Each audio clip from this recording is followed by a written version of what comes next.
Hello everyone, and welcome to mine and Luke's festive Q&A to wrap up the year, where we're going to have a nice chill stream, talk about Doctor Who, a little bit of Big Finish news, and answer your questions. Once again, I'm joined with Luke. Yeah, back once again. And will it be the last time this year stream? I think. This will probably be the last stream of the year, not the last of us, because there's another couple things to come. Yeah, still got a few more. And then back in the new year with our whole tier list of what Big Finish had to offer in 2022. Yeah, and then I guess we'll do Torchwood as well. I think we're going to do a Time War tier list as well. Yeah, we've got plans. Yeah, we're not stopping, and we've got another project to work on once we finish the project. What's happening right now? We're non-stop. Yeah, tonight's Regeneration Marathon is currently rendering, isn't it? The Woman Who Fell to Earth. Yeah. That'll be live after this Q&A ends. Well, about an hour after, once it's uploaded. But yeah, once it's uploaded, that'll be out. And then one day to go, and then we can say we've done the Regeneration Advent. Wipe our hands clean of it.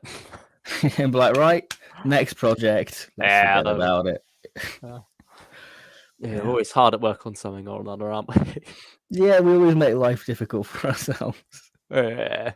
I mean, we thought we gave ourselves plenty of lead time with Regeneration Advent Calendar. We did. I mean, we started very early. We got quite a few recorded ages ago. And then, just time crept up on us. Maybe we got a bit complacent or something. But it's the last week where it's just like, oh, have you got the thumbnail ready for that one? Yeah, that's it. Isn't it? Or it's like, oh no, I'm out that day. I've not got a chance to render that. Or I was like, oh. I mean, it creeps up on you, doesn't it? Christmas? It does. Like, Christmas does that. Yeah, it feels like only yesterday we really started uploading them. We had them to ourselves for so long, and now we've been since June, I think. Yeah, actually been able to start sharing them with everyone. Yeah, so I hope everyone's been enjoying that. If you haven't checked it out, please do. It's been a labour of love for both our ends. Yeah, certainly some long videos there, so don't have to get plenty of content of this. Yeah, but yeah, if you ever feel like you're in the mood for a sort of a stream with us, but we're not going live, then you can always dip back into one of these and listen to our thoughts on some random regeneration stories. I mean, that's why we haven't been doing streams, because we've been working on that on our usual Friday slot, and then or any other chance we get. Any chance we get, because it's just like, are you free that night? No, I can't do that tonight. So it's sort of finding a happy medium for us both. I mean, this is our first time back in our Friday slot in a while, isn't it? Yeah, it is. Yeah, hopefully we can get back on the Friday slots, because I've got a few Fridays off now, so it's all good. That should be good. Yeah, we'll see how that goes. Yeah, just who's here in the chat with us at the moment? Oh, hello, Stylish One. Thank you for joining us. Hello, Samuel Liddell, and hello, Dragonbugs. Hello, Dragonbugs. Oh, thanks for joining. Ben Miller here as well, or at least left a comment a while ago. I'm not sure if you're still here, Ben, but if you're here, hello. We'll get around to that. And Evening Joe. Evening Joe. Hello. Yeah, got quite a fun stream, I guess. Hopefully it's fun. It's just a nice chill one. Samuel Liddell says those regeneration videos are fantastic to listen to. Thank you very much. Thank you. Glad they're being enjoyed.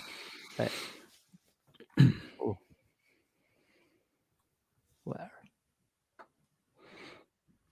Stylish One says 1 year since the best tier list you've ever done. Yeah, I think it was. Yes. Was it the 20? No, it's the 22nd, wasn't it? So 1 year. Yeah, 22nd. Yeah, that was our biscuit tier list for those who weren't there for that. It was fun. And I can't believe we did it. But hey, I don't know. Experience. I don't know if we can top that. Yeah, if we've got any suggestions, we'll do a tier list. Yeah, I mean, we're not even quite trying this year. We've not got a tier list prepared, but yeah, this is a more off the cuff one. So you never know, we might find one while we're live and go through that. If you have a tier list you want us to do, put it in the chat and we'll see Yeah. it. If we like it, we'll do it. Chocolate tier list. That's a shout, Ooh. actually. That's a Yeah. shout. That's a shout. Deodorant tier list. All the different links you can get for Christmas. Lynx Africa. Everyone's going to be having Lynx Africa. You'll smell good for January, and that's about it.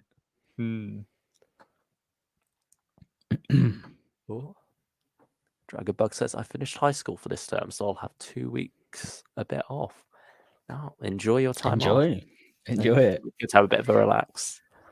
I think you've not quite got too much time off, have you? You're still working somewhat over. No, I've broke up now.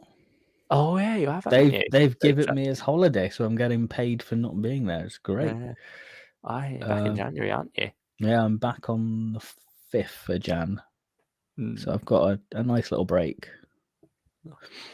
A weirdest TARDIS wiki pages tier list suggests stylish one. Oh, I don't know if we can go down that rabbit hole. There are some weird ones, aren't there? I mean, we've edited a TARDIS wiki page. Oh, we did once. Yeah. We sort of edited 2, didn't we, to see which one stayed? And I think the more bizarre one was the one that ended up sticking around. No, I think the bizarre one got removed. I can't remember. Certainly, there was 2 interesting ones. A woman. Yeah. It was while we were doing the 10th Planet 10th Planet review, actually, wasn't it? Because that's what got us started on it. Because you have Tido, character from the 10th Planet, exclaiming "A woman" upon seeing Polly out on the tundra. And so, for whatever reason, we went to TARDIS Wiki and added that little detail in that he exclaimed "a woman." And I think on the page "woman," we added it, didn't we? Yeah. Because TARDIS Wiki has a page for woman, of course, in case Doctor Who fans don't know what they are. It's a rare thing. I don't know. Yeah, that is our contribution to TARDIS Wiki. I'll check. They might have removed it now, but it stayed there for a very long while.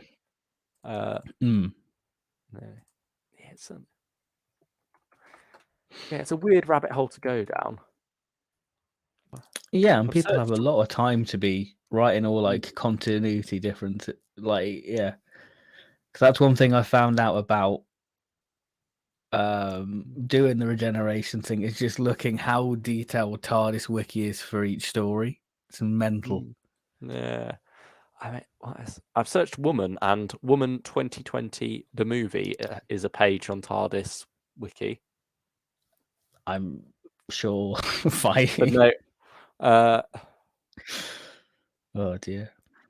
Keira Knightley is apparently in it. I don't know quite why this is a page. I don't know what this is. How is it relevant to Doctor Who? I don't know. There's an interesting one. Oh no, it was from the woman page. It was removed. I don't. This is what we usually get up to in our free. Because it's also got. Oh dear. So yeah, for the woman page on TARDIS Wiki, you have when Penny Carter and Donna Noble were hiding in the toilets at Adipose Industries, matron Caphilia warned that she was not a patient woman. That gets to stay, but Tido exclaiming, "A woman does not." A woman? Was it Tido? Was that?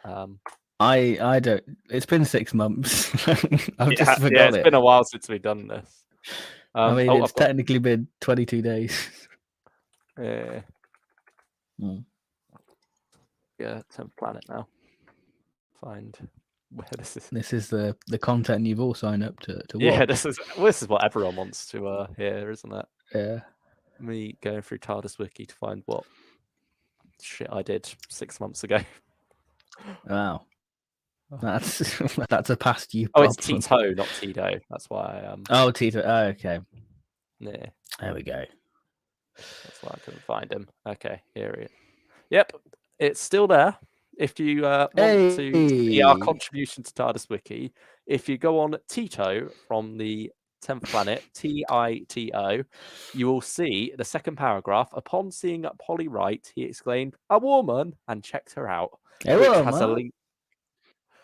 Which has a link to flirting. And this got to stay on TARDIS Wiki. Can we link our 10th planet review? Yeah. Is Tito So a we can page get that more clout? doesn't... Yeah. Is Tito a So page people- that just doesn't get monitored, so we can put anything we want on there and it'll... We can just put the whole playlist. Oh, no. Oh, what have we done? Oh, one of your first streams this year had you reading the masturbation TARDIS wiki page, so... I'd forgotten about that. There's a reason why I'm like, did we? I'm not surprised that TARDIS Wiki has such a page. I can't say I'm surprised. Oh dear.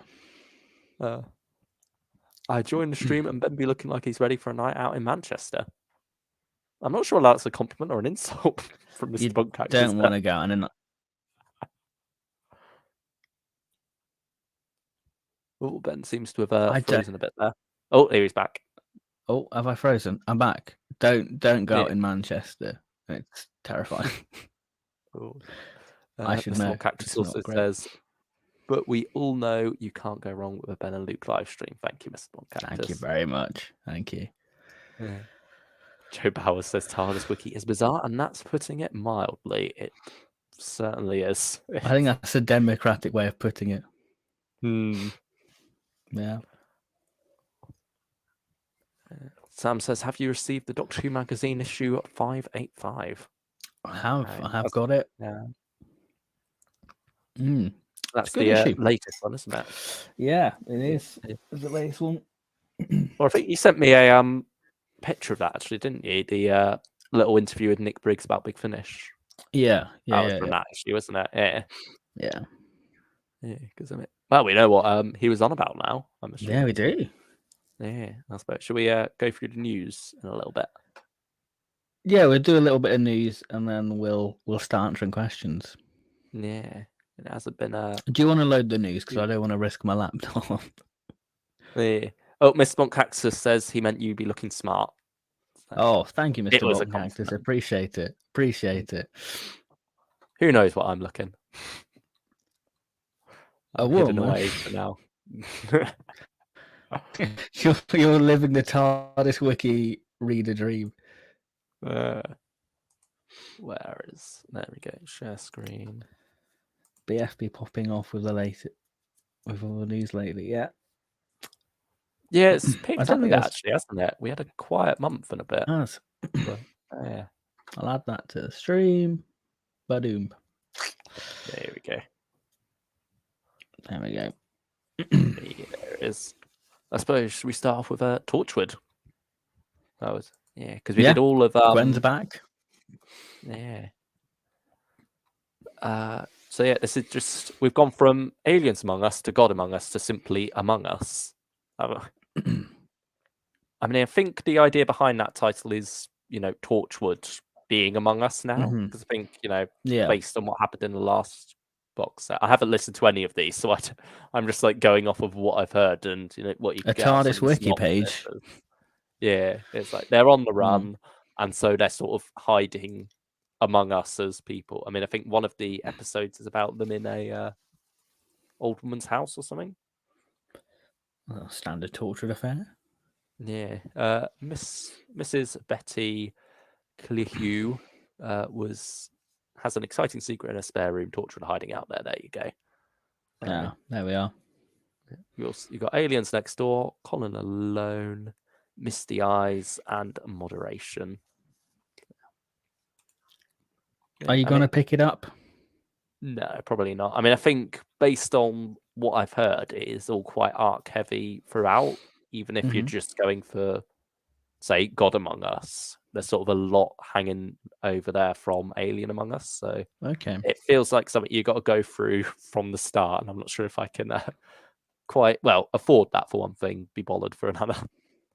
That's true. That's true. Yeah, how about? I mean, you've picked up some of them, haven't you? I've got the first series. I think it's Alien Among Us.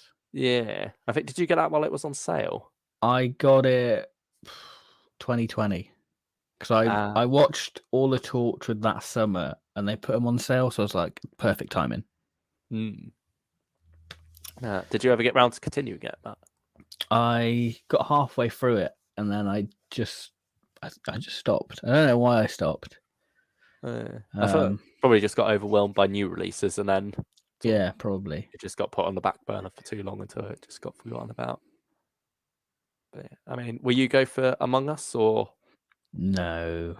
That's understandable. It's an easy pass. Easy pass. Yeah. It's the announcement we like, isn't it? When yeah, we don't have to pick it up, saves us money.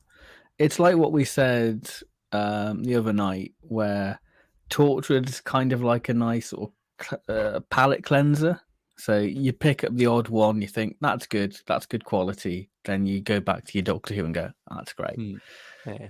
We've been picking up a fair few more recently. So, like we say, got Tortured stream planned for January. I think we're just waiting for Double to come out, and then we'll be able to dive into that and have a proper Torchwood chat.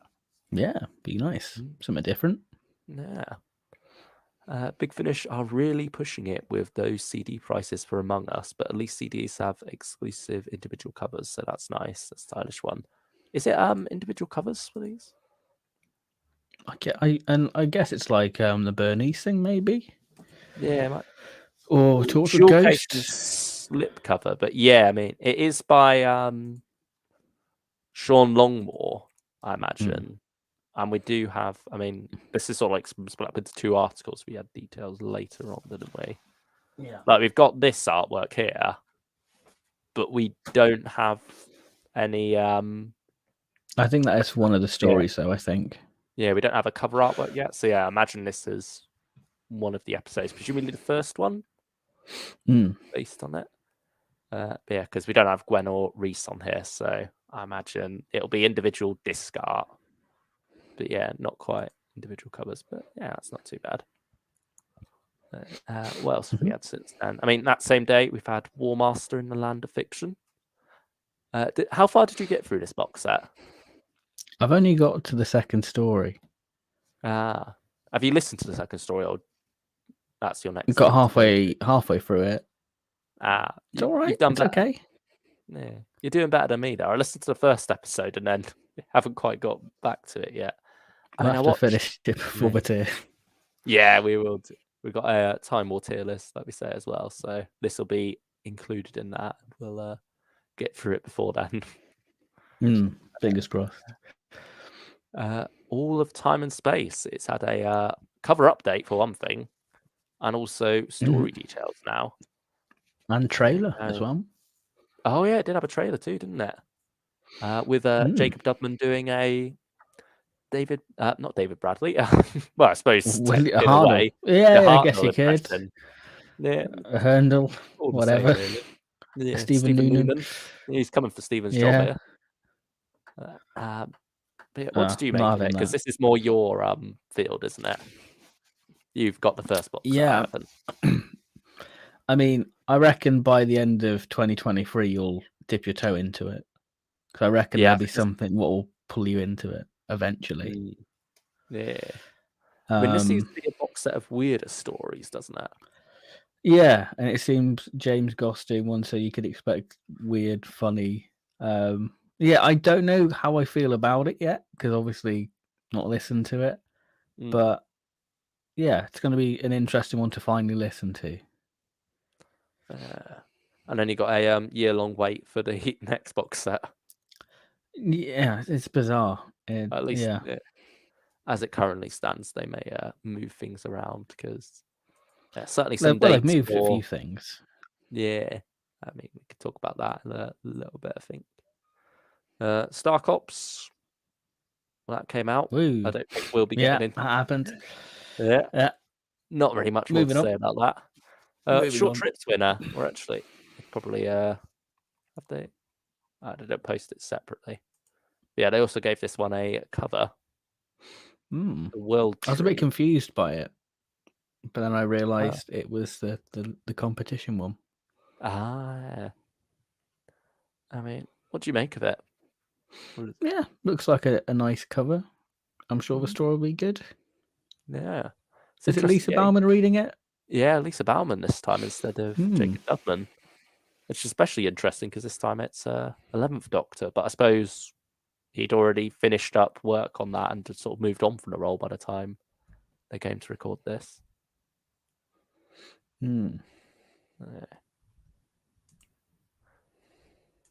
What else has been going on? Units come out now. You picked that one up, didn't you? I've got it. I've got it on the shelf. Not listened to it. Yeah, I'll be picking that one up soon.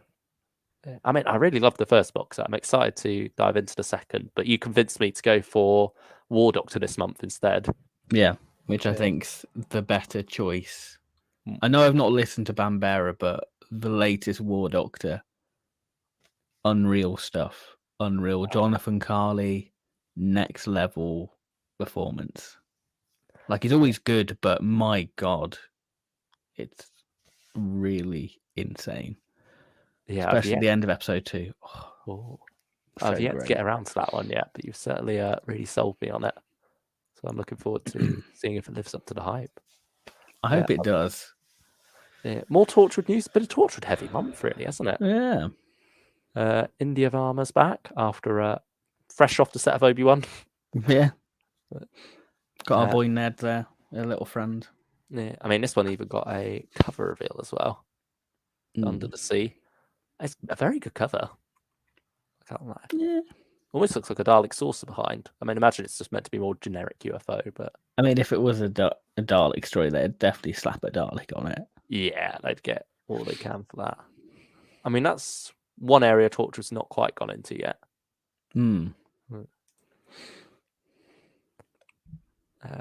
So yeah, it's set for release in March is the first trap, which is written by Tom Price as well as starring him as Andy Davis. Okay. So that's a different take on it. And then finally, launch day with Yanto back again. So yeah, it's sort of like not really quite our cups of tea, are they? No, easy passes. Yeah, like we say, we don't quite dive into all of Torchwood, just the select few that stand out to us. I mean, maybe the covers or trailers will lure us into these, but for now, I think it sort of looks good, but we're not quite getting all of them. Survivors back for another 2 box sets. I'm surprised it's still called New Dawn. It should be midday by now, surely. Yeah. Really?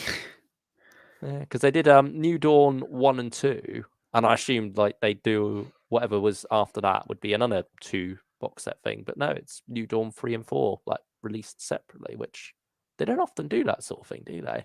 No. I mean, it's not an area I look into. I just see it. I don't click on the news. Yeah, it's more just a quick glance thing, really. Yeah, it's like, oh, that's all right. If you're a fan of it, enjoy it. Yeah. I mean, this was announced, when was it? 9th of December for February, and then it's already been pushed back to April now. Yeah. Yeah.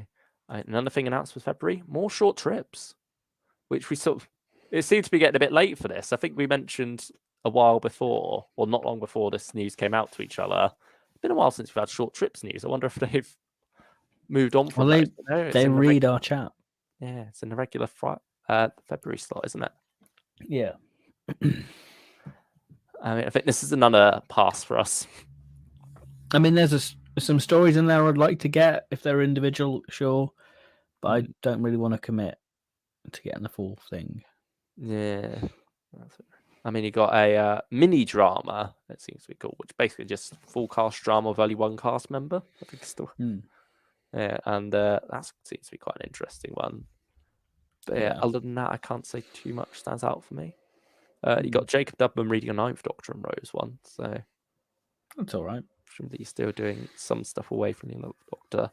And then Sophia Ingar doing a 11th Doctor and Valerie one to sort of tie in with the ongoing chronicles there. That's cool.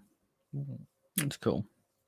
Yeah, so I think it's nice that they've spun that out a bit. I think it's Alfie Shaw, so that's probably how he's been able to work that in, because he produces both ranges. And also it's his last short trips, because who was it is taking over? Is it Peter Angeles? Peter Angelides. I may have butchered that, but War Doctor came out. You loved it. I've yet to listen to it. Great box set. One of the best of the year. And we got Third Doctor news as well for February. Third Doctor and Joe, but not Joe Grant, Joe Jones. I mean, it feels like they've been hinting at this for a long time. Yeah. I mean, we mentioned earlier the DWM interview you sent me with Nick Briggs, where he mentions, we're doing a combination, like a companion combination, isn't it, or something like that, that's unexpected. Yeah. And presumably this is that, because it's sort of the typical combination, but with a twist to it, isn't it? Yeah. Yeah. What do you make of this news? If you're a long-term Big Finish fan, like us grizzled ancients, it's kind of like I've heard it. I'm not that excited for it, because like it's been done in Find and Replace, a great Christmas Big Finish story where we have Iris Wildtime and Joe meet the Third Doctor, and then you had Legacy of Time, The Sacrifice of Joe Grant, which was a beautiful story, and you don't want it to undermine the work those two stories did. Yeah, it sort of like becomes a gimmick after a while, or risks doing that, doesn't it? Yeah. Something special like this done too many times. I mean, I suppose we don't, without the cover and further details, we don't quite know at what point in Joe Grant's or Joe Jones's life this is. It says, but it's been done before, so it's like, yeah. There's a little synopsis somewhere. Joe Jones is reunited with her doctor at a very important point in her life as they embark on 3 new adventures. So it's sort of like a mystery as to what quite that important point in her life is, but I imagine it will be older Joe post death of the Doctor and all that stuff. But I'm excited for 2-parters for a change. It mixes things up a bit, and I think because it's not quite in the Third Doctor's era, it's more of a offshoot with it being older Joe. I think you can get away with mixing up the format. Yeah, it sort of gives it. I mean, it's what she had in Sarah Jane Adventures, a 2-parter, so yeah, it might give her that sort of feel. And they seem to be quite interesting stories. We've got bird attacks on the Isle of Wight, political unrest on a distant planet, presumably, and then a haunted dock with an alien curse. So it could perhaps be like a present, future, past deal, similar to what Russell. Yeah, I imagine so. It will be something like that. Yeah, it seems to be the best way to go about it. It feels more like a spin-off box set, like for Joe Jones Adventures and for Doctor Adventures, if you know what I mean. It does, yeah. It feels like less a pilot for that.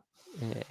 To me, it feels more like a special Third Doctor box set rather than part of the ongoing Third Doctor Adventures.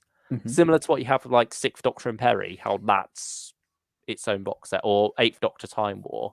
It feels more like that sort of thing. Because like the music, obviously the Third Doctor Adventures leans very heavy to 70s wacky, strange music. I wonder what the score will be for this one. Will it have more of an orchestral new series feel? Yeah. Or will it keep that, recreating an era? Don't know. I mean, Katie Manning out on Twitter has been very excited about this box set. I see that she's replied to pretty much everyone who replied to Big Finish's initial announcement, saying, she's very excited for reasons she can't reveal yet. So hopefully there's some decent twist to this. I think it would be. I think it would be interesting if it was the Third Doctor during Planet of the Spiders, like after he's done that sacrifice, going on a bit of a. He's like gets a few final adventures as the radiation slowly kills him off with his. Well, he gets lost in the TARDIS for 25 years. So I don't know. He could have picked up Joe in that time. They could have gone on a couple of adventures. This could be Big Finish's take on that. We'll see. We'll see. Yeah. I mean, since it will be, I mean, presumably post Green Death for the Doctor. You never know. It could be while he's still got younger Joe around, because he sort of like doesn't, because he's stranded with UNIT for a fair bit. It's not necessarily like they're constantly traveling together. He went off to Metabelis on his own after all, so Yeah. you never know quite when this could be set. But I imagine it will be post Green Death for the Doctor as well as Joe. Whenever I'm a bit more intrigued than you are, Pat, which is I think because you've not heard those releases. Yeah, that's sort of what's helped as well. I mean, hopefully we'll get a cover sometime soon, presumably before the new year. I hope so. Yeah, but we'll see. That's one to watch for the moment. And we also got the news that Sadie Miller will be back as Sarah Jane Smith in October's for Dr. Venture. Well, they haven't given any details on that yet. We're just going to see if anyone's said anything in the chat.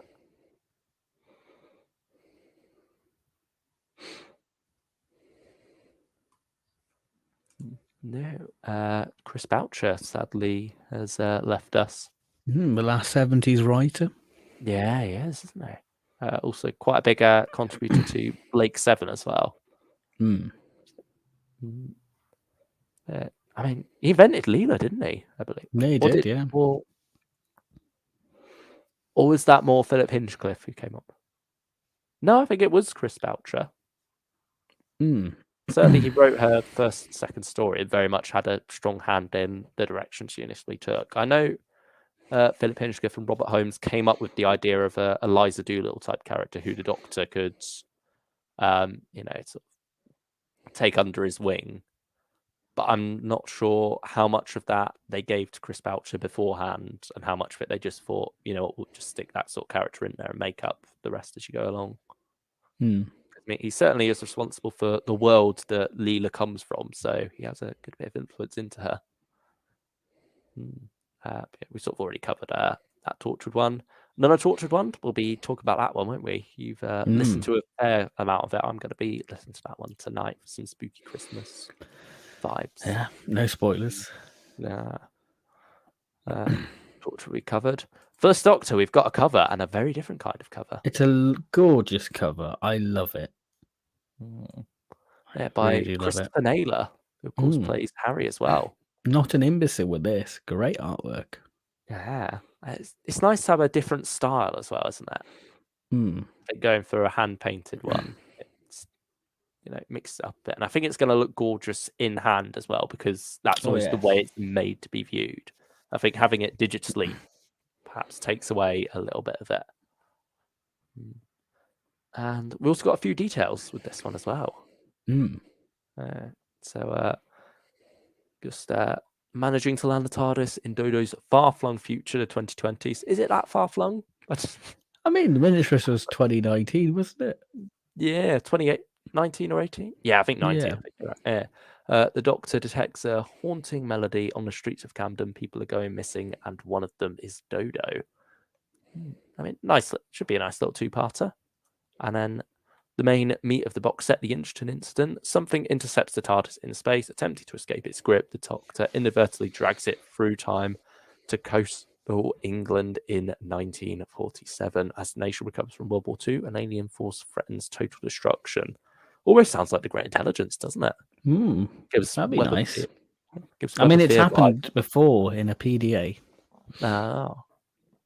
Yeah, I mean, that should be nice to have something that feels very 60s, but not typical of the first Doctor. Yeah. I mean, I suppose the closest would be War Machines. It was the first contemporary Earth story, wasn't it, really? Yeah. And while this isn't quite contemporary to the 60s, it's still not too far back. I mean, closer than any other time period the first Doctor visited. So it's just a bit too recent for Doctor Who to cover at that point. I mean, it didn't touch it until the 80s, did it? No. World War II. I mean, World War I got covered a couple of years after the first Doctor left. But yeah, if you want to hear our thoughts on that, check out our War Games review. There we go. Nice little plug. Nice little plug there. Might as well. We got the opportunity. My guy. I'm just imagining Stephen Noonan's definitely going to have fun with Incherton, isn't it? Oh Isn't yes, you can already hear like the Chesterton fluff. Yeah. Incherfield. Oh, it's gonna be brilliant. I think that's probably the most exciting release of the year for me now. Yeah, I mean, it had my attention before, but Getting the it's not cover, the lost story details, I just get more buzzed for it. It's great. I'm very excited to have it in hand as well, to see that cover in person. Are you have you bought it already? Yeah, I've gone for the whole bundle. The oh, marvelous. yeah, done the whole lot. Good.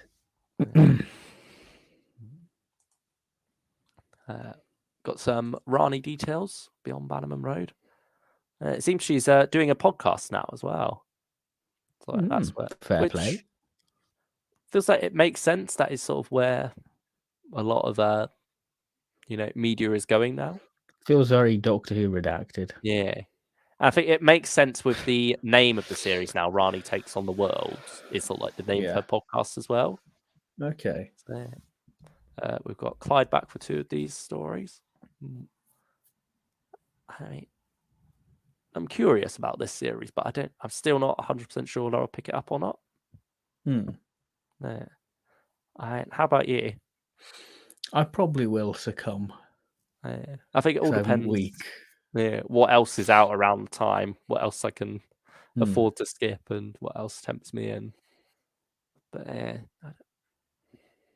mean, I think I said it when it was initially announced. It feels like this is something that should be on TV more than most spin-offs, because just with so much of children's media at the moment, or at least a couple of highlights, like it got the Tracy Beaker returns, wasn't it? Yeah. And things like that, sort of going back to childhood classics from the 2000s. You can imagine like a reunion. Revamping them. Yeah. You can imagine them doing this as a TV show, really, in that same vein. And, getting all the people who watched Sarah Jane Smith back in the day, and also getting a new generation on board, I think would have been amazing to do. But I mean, it still could happen. It still could happen, but I mean, I feel like if Russell had plans for it, the BBC would have vetoed this. I mean, they vetoed K9 from like Redacted and stuff. Yeah. So I don't know. Russell have plans for K9? Who knows? Part of the Monster series. I don't know. Yeah. I mean, Donna was vetoed as well, wasn't she? Yeah, of course. Then we know why. Back. Yeah.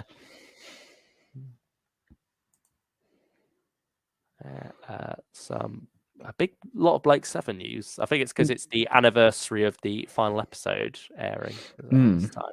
I mean, it's easy passes, so keep them coming. You're not going to spend £100 on a collection of Blake 7 books, are you? No, I think not me. It is odd that you can't get them separately, nor as an ebook. I don't know if they'll ever go back to that, but yeah, it's literally just a limited collection of 1,500s for £100 of, 14 novels in a way. We'll see. Or novellas, I suppose. But I suppose it's just Big Finish branching out in a way. Yeah, just them doing something different. Yeah, I mean, it looks very nicely presented. That's what you'd hope it would be for 100. For the money, for sure. Yeah. Yeah, I think it's almost a shame that they're not available individually or as an ebook, I suppose. Not that I would have gone for them anyway, really, but it's just sort of funny to think, oh, that's instantly a pass then, just because £100 is a bit too much to fork out in one go. Especially time of year as well. Yeah, that's true. I mean, this is coming out in March. I wonder how long it'll stick around for on there. Because 1,500 is not that many. Oh, we'll soon find out. Yeah, I wonder if it'll go before it's even out. We'll see. Here we go. 9th Doctor cover now. Shades of Fear. I think this one certainly got people talking because it is the new format. So people are upset. Mid-series. Yeah. Will it be the Vashnarada on the spine just to play with you even more? Yeah, never know.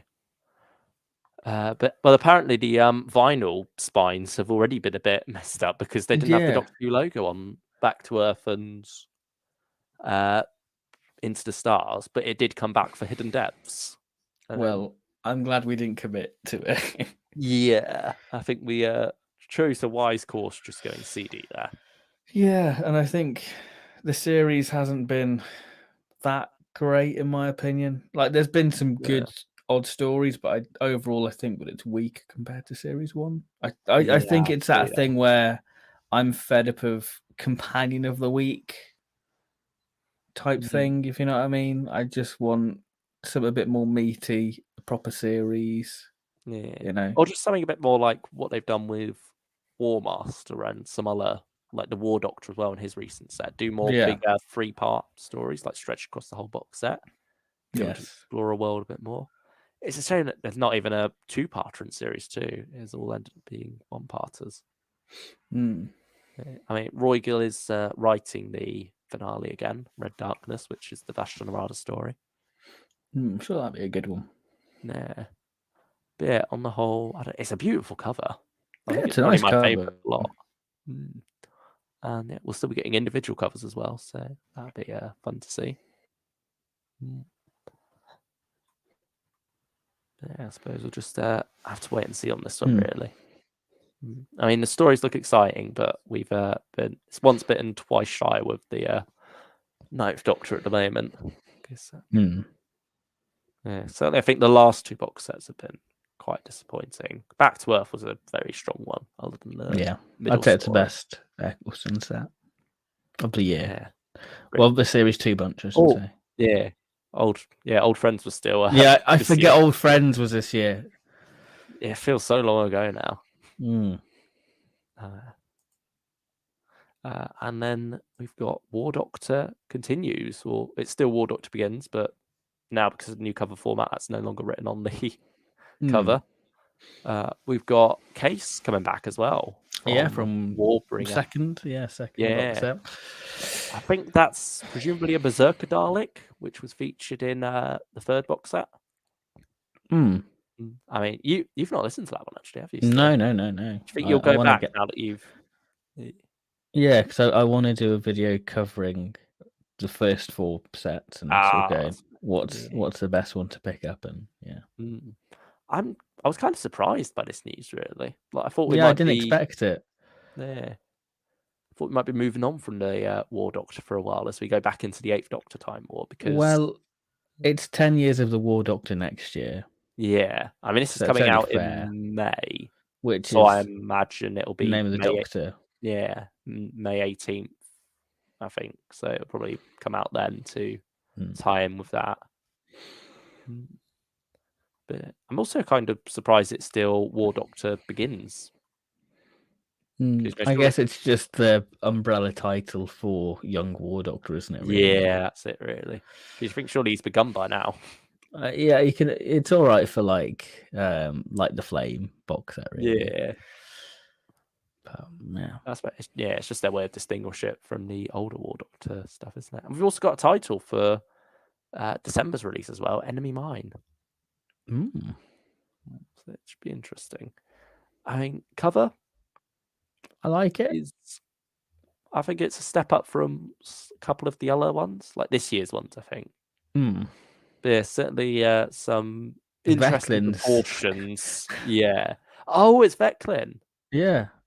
I did not I mean, she seems to have very short legs. And that's what the Time War does, it grinds you down. Yeah, I suppose so.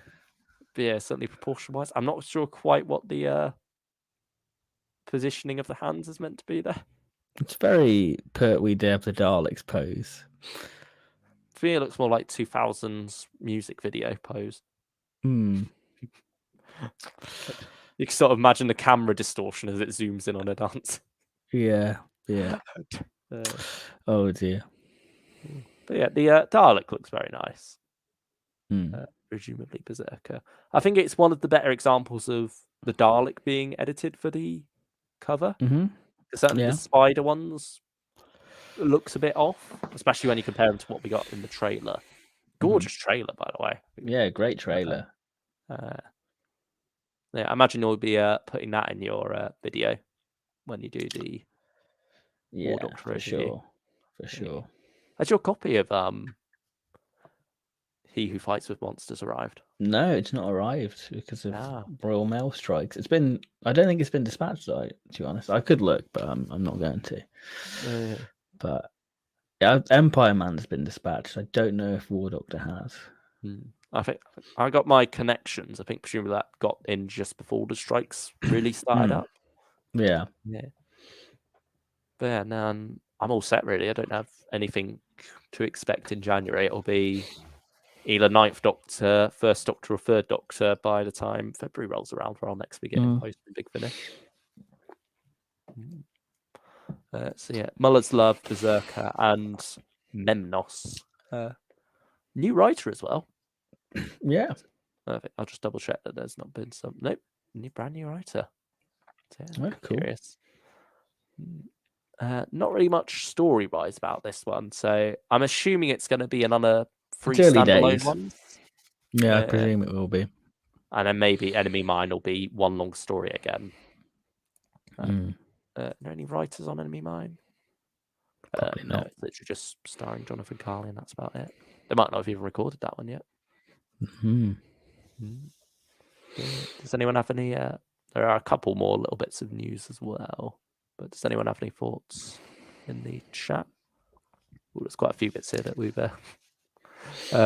Slash one says Luke predicting the future again. I've predicted Sea Devils in the pirate episode. Luke predicted the Bastarada, and Ben's probably predicted something else. Probably. Yeah, I think you've done some prediction, haven't you? I've done some formally. Yeah. But I mean, I can't take the credit for the Bastarada one because I did see someone out on Twitter mention that I think before I brought it up. You're revealing your secrets, Luke. I'm pretty sure I revealed this in the. I'm pretty sure I said I saw someone peek behind the curtain, but no, yeah, Bastarada. I did see someone else point that out on Twitter before I did. I think Crinois was mentioned as well for the 2nd episode, but that seems not to be the case. It's just another generic plant monster. Yeah. Yeah, Stylish One says 9th Doctor Adventure Series 2 and 11th Doctor Chronicles really proved to me why Big Finish are best when they do arcs. That's why my favourite monthly range era is 101 to 150, where it was all interconnected and arcs that crossed over. Oh, yeah. Doctor Who TV, hello there. Hello. Thanks for joining. Yeah. He also gives a shout out to Adam Martin, who's in the 9th Doctor set. Dragonbug says, honestly, I really like the Shades of Fear cover. It is a nice cover. Should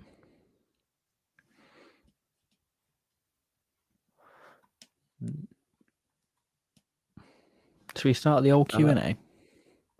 Yeah, I'm just seeing Stylish One's just said one of those novels, the James Goss one, was written while he was in prison in Turkey.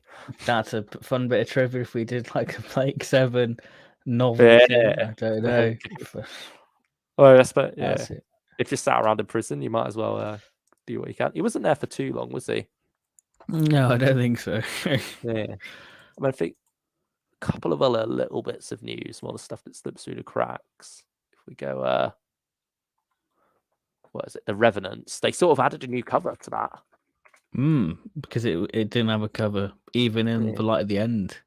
I mean, you can see it's got this one here, but now it's sort of almost got a short trippy style cover here as a companion chronicle to time with this new release, which is it's nice. It's a while. It's been a long time coming, 10 years, but yeah, it looks like a nice little cover there. I mean, if you listen to this one, I have. It's very good. Yeah. I mean, I'm gonna get it again because I don't have Light at the end as a download. So it's just good to get a little freebie. Yeah, it's free as well, isn't it? So that's the first of the 12 days of Big Finishmas, and I'm sure there'll be more interesting stuff to come there. Is it going to be like it was with the November one, do you think, where it's each one is more expensive than the one before? No, I think it'll all be £2.99, I think. That's what it normally is, isn't it? It's normally more like a £5. Yeah, something like that. And then lastly, we had some delays with Lost Stories. Yeah, because March would have been Tom Baker's month. Yeah, but instead now Daleks Genesis of Terror got pushed back to May. These have been in the can for so long, which I find so bizarre. Yeah, I mean, they say scheduling rather than production, so I'm assuming it's just that they've got other things they want to get out in March. Maybe they don't want too much Tom Baker together, but then they've still got quite a bit of Tom Baker in June with Doctor in the Ark and Volume 2 of Series 12. So, and I think what's also bizarre is that not only have they split them up, but they're releasing them in reverse order. Kind of defeats the point, really, unless you save it. Yeah, I mean, I suppose with Return of the Cybermen, it is sort of all going in reverse order now. At least you start with Return, then you get Daleks, Genesis of Terror, then you go back to the Ark. But yeah, I mean, it's a shame because we were looking forward to these. They're not pushing them back that far, but I suppose it allows. We've been waiting like 2 years for the thing. Oh, it would be 3 years the time they come out. Yeah, I mean, they do announce Fourth Doctor ones quite a while in advance, don't they? So I don't know. Yeah, presumably there's more stuff planned for March because it is looking to be quite a bare month at the moment in terms of Doctor Who. I mean, especially when you compare it to February.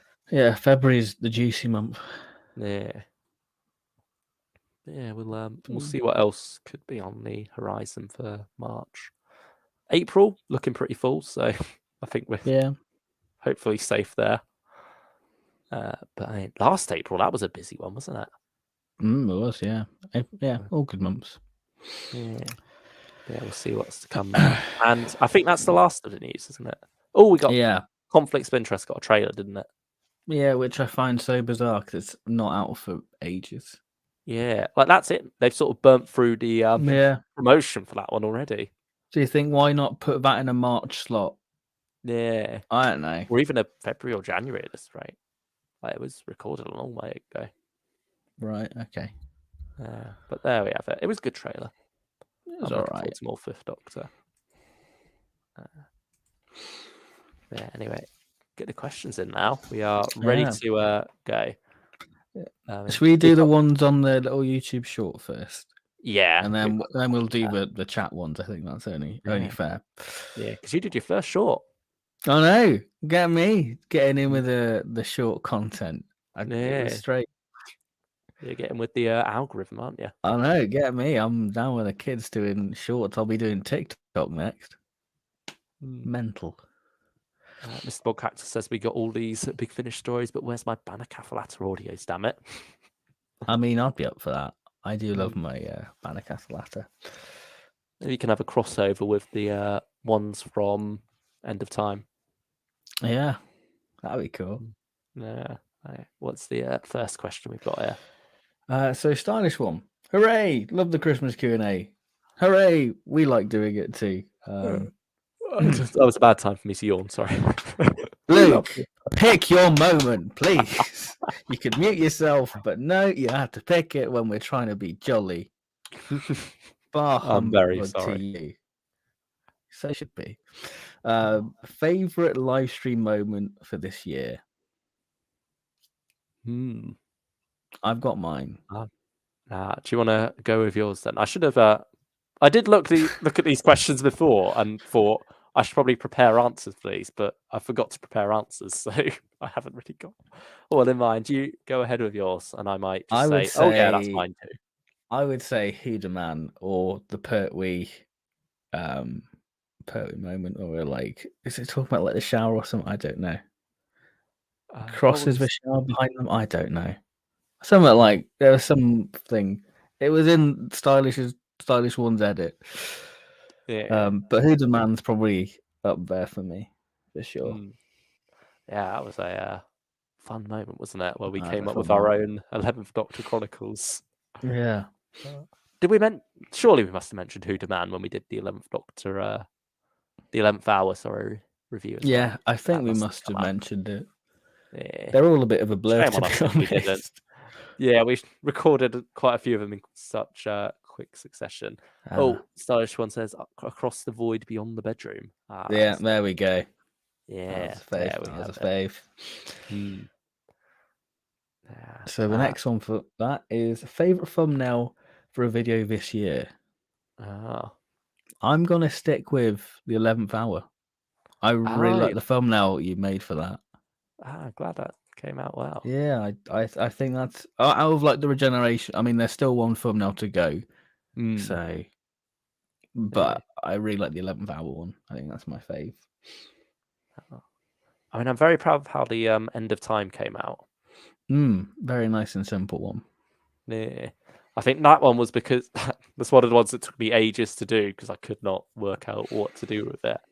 In fact, I got so stumped with that one, I jumped ahead to World Enough and Time and such because I had an idea for that. So I thought I'll do that one while I know what I want from it, and then go back to End of Time at some point. Yeah. And what about stream wise? I quite like the top 5 big finish of the year so far. That was a good one. Is that the first one or the updated one? It was. I'm gonna have to have a look now.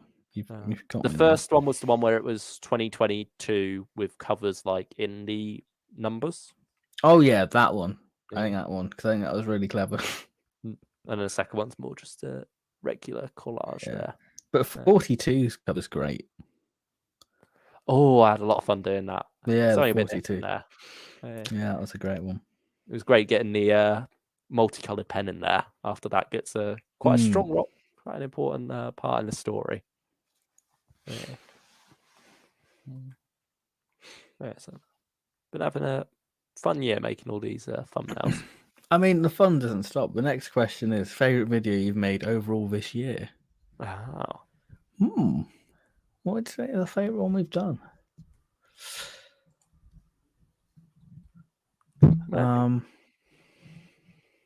Again, End of Time was quite a good one because I feel like we had a lot of passion behind that one. Yeah.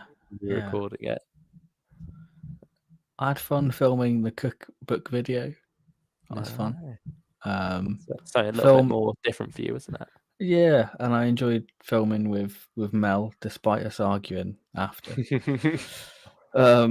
Yeah. Take the rough with the smooth. Because she was dissing some things. I was like, you can't diss that now. But yeah, hopefully that will come back in next year.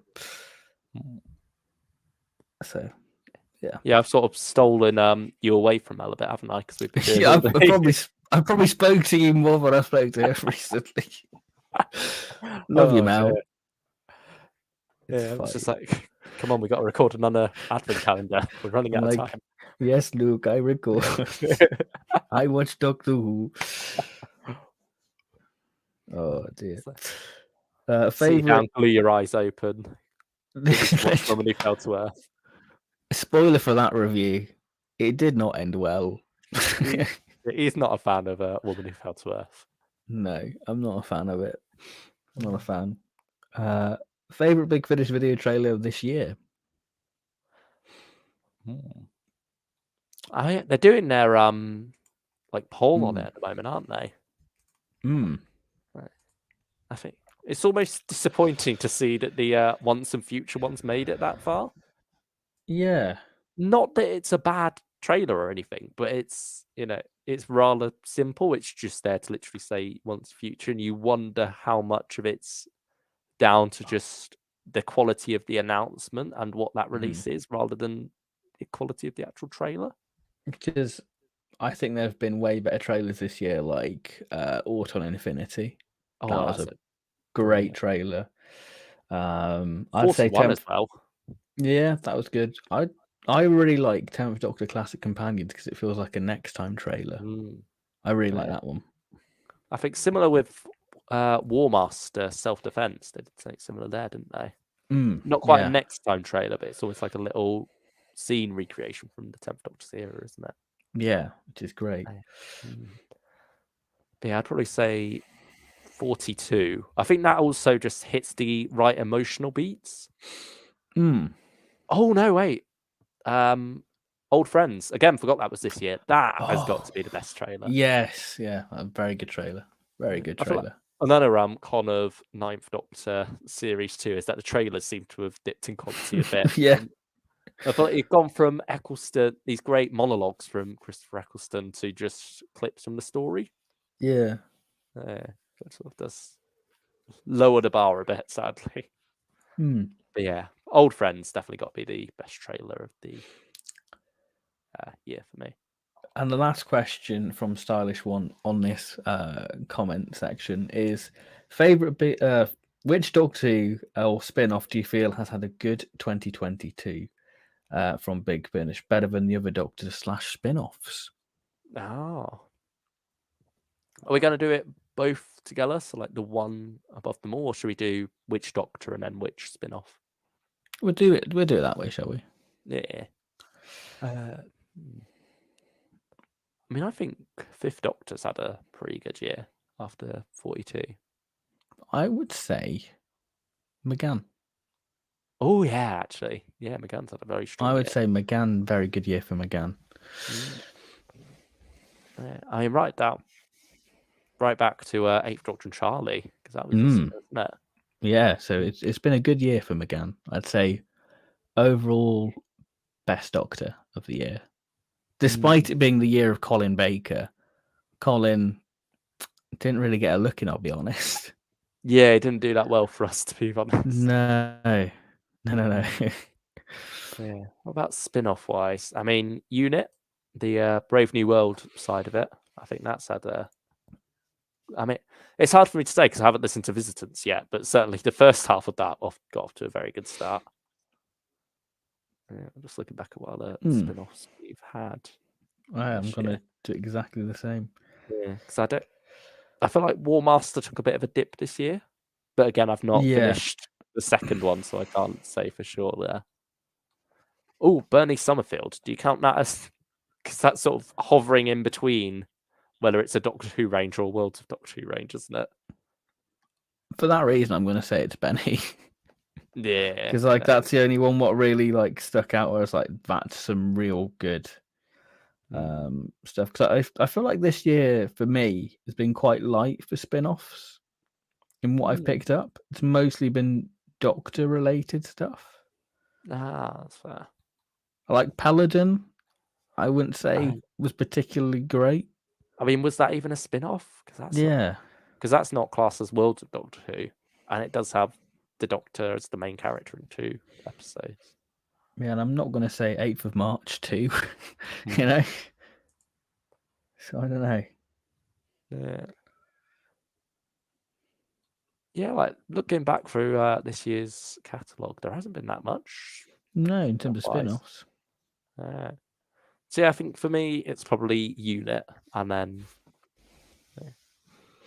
Unit, Brave New World.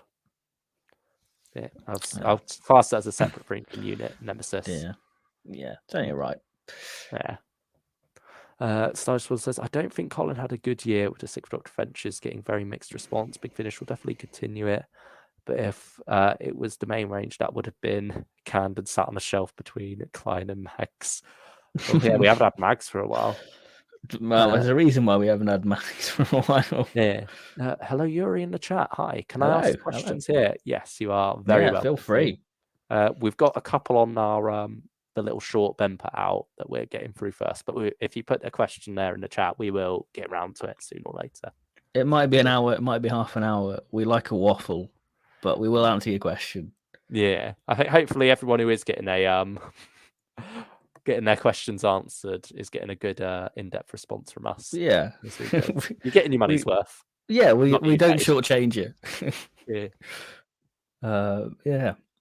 So Dragon Bugs, why does Big Finish seem so consistently enjoyable and special? As a new listener to the audios, I have enjoyed every release so far. So as older fans of Big Finish, I was wondering your thoughts on this. I mean, you've sort of had a bit of a rough year with Big Finish, haven't you? I think that this has been like a rough year for me with Big Finish because of how great last year was. Like, I think last year felt very much like, has Big Finish looked at my Christmas list of stuff I want? And I think this year, the quality hasn't been quite there. I've kind of dipped away from it. in general Big Finish. Hmm. Like, I've still listened to it avidly, but I feel like I've just been listening to it because I bought it already. Yeah, I know the feeling. Like, I feel like when you get to the point that we get to, where we are pretty much picking up Big Finish on the regular, rather than looking for releases that we want to pick up, I think that's when, you know, you get a bit let down a bit more when the quality's not quite there. Yeah, I mean, so there have been some very strong releases as well still. But And it's I almost like we think buy too much that Big Finish itself just becomes white noise to us. I think as well, when you're getting into Big Finish, you're actively choosing what you want to listen to and what you like the sound of. Whereas with us, it's kind of being handed to us, going, "Here's your new release. Listen." Yeah. Which is partly our own fault for being suckers for it all. Yeah. It's like we're in But too deep now. We can't say no half the time. I think we no, have been getting a bit better. but there's this toxic mindset of, if I buy it, we can do a stream on it, we can talk about it, so it kind of justifies the spending in a way. I don't know. Yeah. But sometimes you'll get the release what sparks the flame of why you like Big Finish. I had that with the latest War Doctor set, because I was kind of like, yeah, take it, leave it. With nothing was really sticking with me. But yeah, I think that for me, 2022 possibly my least favorite year of being a Big Finish fan. Don't know. I feel like that's a bit of a bold statement, a bit of a rough one, but I think the other years have been so brilliant, and there's been some great stuff this year, like the Outlaws, the Annihilator's Old Friends, Bernie Sideman story, all great stuff. But I think it's kind of been like the odd release where you're like, that's real top tier stuff, because it's all consistently good. And I think that's the thing with Big Finish, because it's of a good standard. It's getting harder to get the breakaway releases where you're like, that's something really special. Yeah. I think also partly contributing to that is that everything's shifted to box sets so much now that if a good story does come along, or like a really mind-blowing story, it's often paired in a box set with a story that's just all right, or maybe isn't so good. And so that sort of muddies the water a bit, because then you think back to releases and you sort of left with a mixed taste in your mouth at some of them. Which is a shame. Whereas before with like the main range, you had like that one standout release on its own, and you'd just be like, yes, go for that. Like Plight of the Pimpernel for me was incredible. I mean, yeah, that 2 years old now, that and Grey Man of the Mountain. And that was a very good month for Big Finish, those two together. But yeah, I mean, when we get to our 2022 tier list, it'll be interesting comparing that to 2021, seeing if it's like less top heavy than that one was. Seeing what I feel like this one's going to be more middling, I think. Yeah, I think so. Because like I say, there's been quite a few box sets where it's one amazing story, one all right story. And so it's all going to average out a bit more than it perhaps did last time. But yeah, I mean, that's next week's problem, I suppose. Yeah. Yeah, that'd be fun to get to. So the last question on the shorts comment section before we get on to the one in the chat. We have a question from Brian Smith. Looking forward to the stream. My question, since the beginning of the show in 1963, has constantly changed and evolved. What do you think the magic ingredient that makes us love the show so much and has contributed to its longevity? Very deep question. Yeah, I mean, more so than we usually expect to get. This is almost like the type of question that a showrunner will get while being interviewed, isn't it? And it's a real good question. Yeah, thank you for that one. Yeah, I mean, I real suppose good one. it's down to its ability to go anywhere and do anything, really, isn't it? It's got this quirky base of someone who travels in a blue box through time and space. But other than that, it's infinitely variable. It's genreless. list because it doesn't have a specific. It's sci-fi, but it can be historical one week. It can be a rom-com the week after. Like it can do so much. It's not bound to one location at one time, really. It can do it for a little while, then it can be like, right, let's go back into space. I mean, doing the Regeneration Advent Calendar as we've gone through the years, it is just interesting to see even like how a space of a few years really does change what the show is, but it still has that element that keeps it the same. It's got a lovely cheap feel to it. Yeah, that's true. I mean, maybe not for much longer. I mean, even now, really, it's doing quite well budget-wise.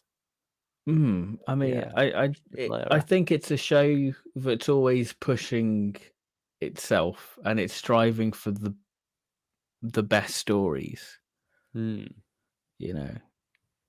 And I think regeneration is probably one of those key factors for the longevity of the show, isn't it? Yeah, that's really what helps it keep going because you do get new actors in who can have a different take, but it'll still be, when you boil it down, the same character. So I think that regeneration is the longevity thing. I know that's probably like the basic answer, but it really is the mechanics of the show, isn't it? Yeah. I mean, the fact that that wasn't even considered, like, there was no Bible for the show. That's just something that came along out of necessity. And they had to recast William Hartnell and wanted to do something quite different there. And I think that sort of is part of the longevity as well, is the fact that there isn't any Bible for the series. The fact that it's not nailed down where it has to be. It can evolve and change as it goes on behind the scenes and in front.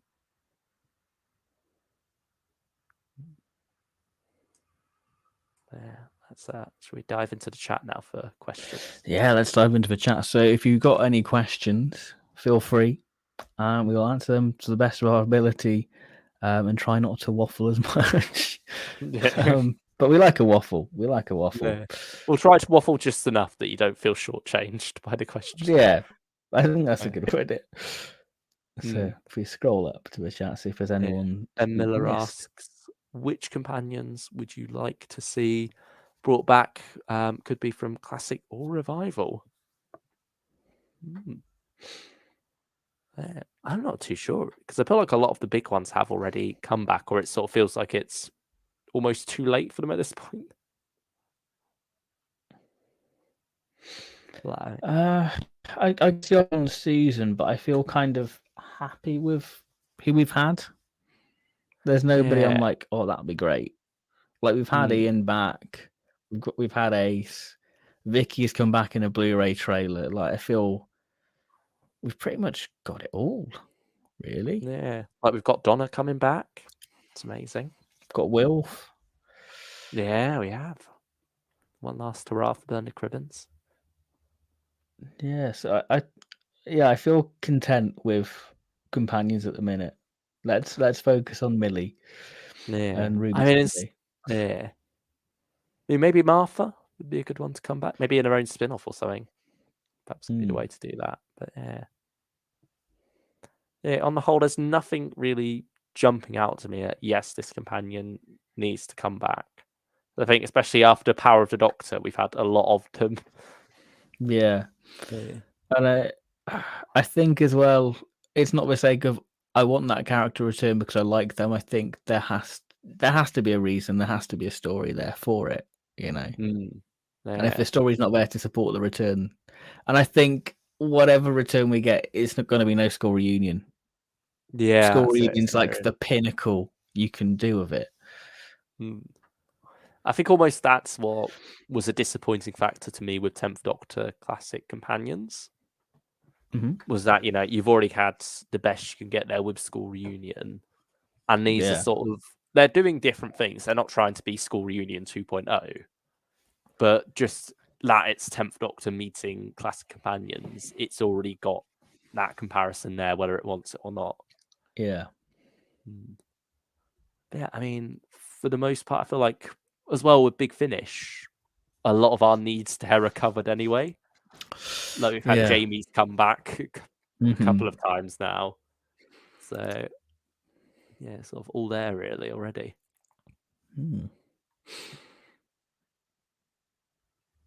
Samuel Liddell, what's your favourite Christmas present that you've received? Oh, I don't know what my favourite present is, actually.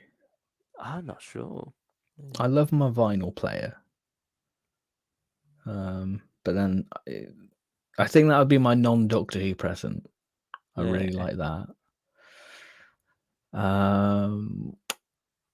In terms of Doctor Who, I'd probably say the big 18-inch voice-controlled Dalek. Because it just feels like a little mini prop. So I'd say that for me. I mean, I quite like my Dalek Invasion of Earth DVD. Having that back in the day, but that was, what started to get me into Classic Who a bit. So I'll be grateful to that one. That one's certainly up there. But yeah, it's hard to say really, because a lot of old presents are sort of like Lego sets and stuff when I was really big into that, and now they're just sat around somewhere gathering dust or broken up in a box. So it's like, there was a lot of affection for them once, but now not anymore. I've sort of grown beyond them, I guess. That's a big finished box set beyond the Lego. And then a lot of Doctor Who stuff now I'll get for myself as it comes out. I won't necessarily ask for it for Christmas. So, what about you, Samuel? What's your favourite present that you have received? Let us know, and we'll get to you in about an hour once we've scrolled down. Yeah. What are you doing on Christmas Day? Probably eating food and being in a food coma, probably. Or editing videos. Don't know. Yeah, I think I've got some family coming around, so yeah, just be eating Christmas dinner with them and chilling, really. That's what Christmas is, isn't it? Just chill and eat lots of fancy food, really. Have an existential crisis that the year's almost over. And no, that's the week after where you're like, what have I done this year?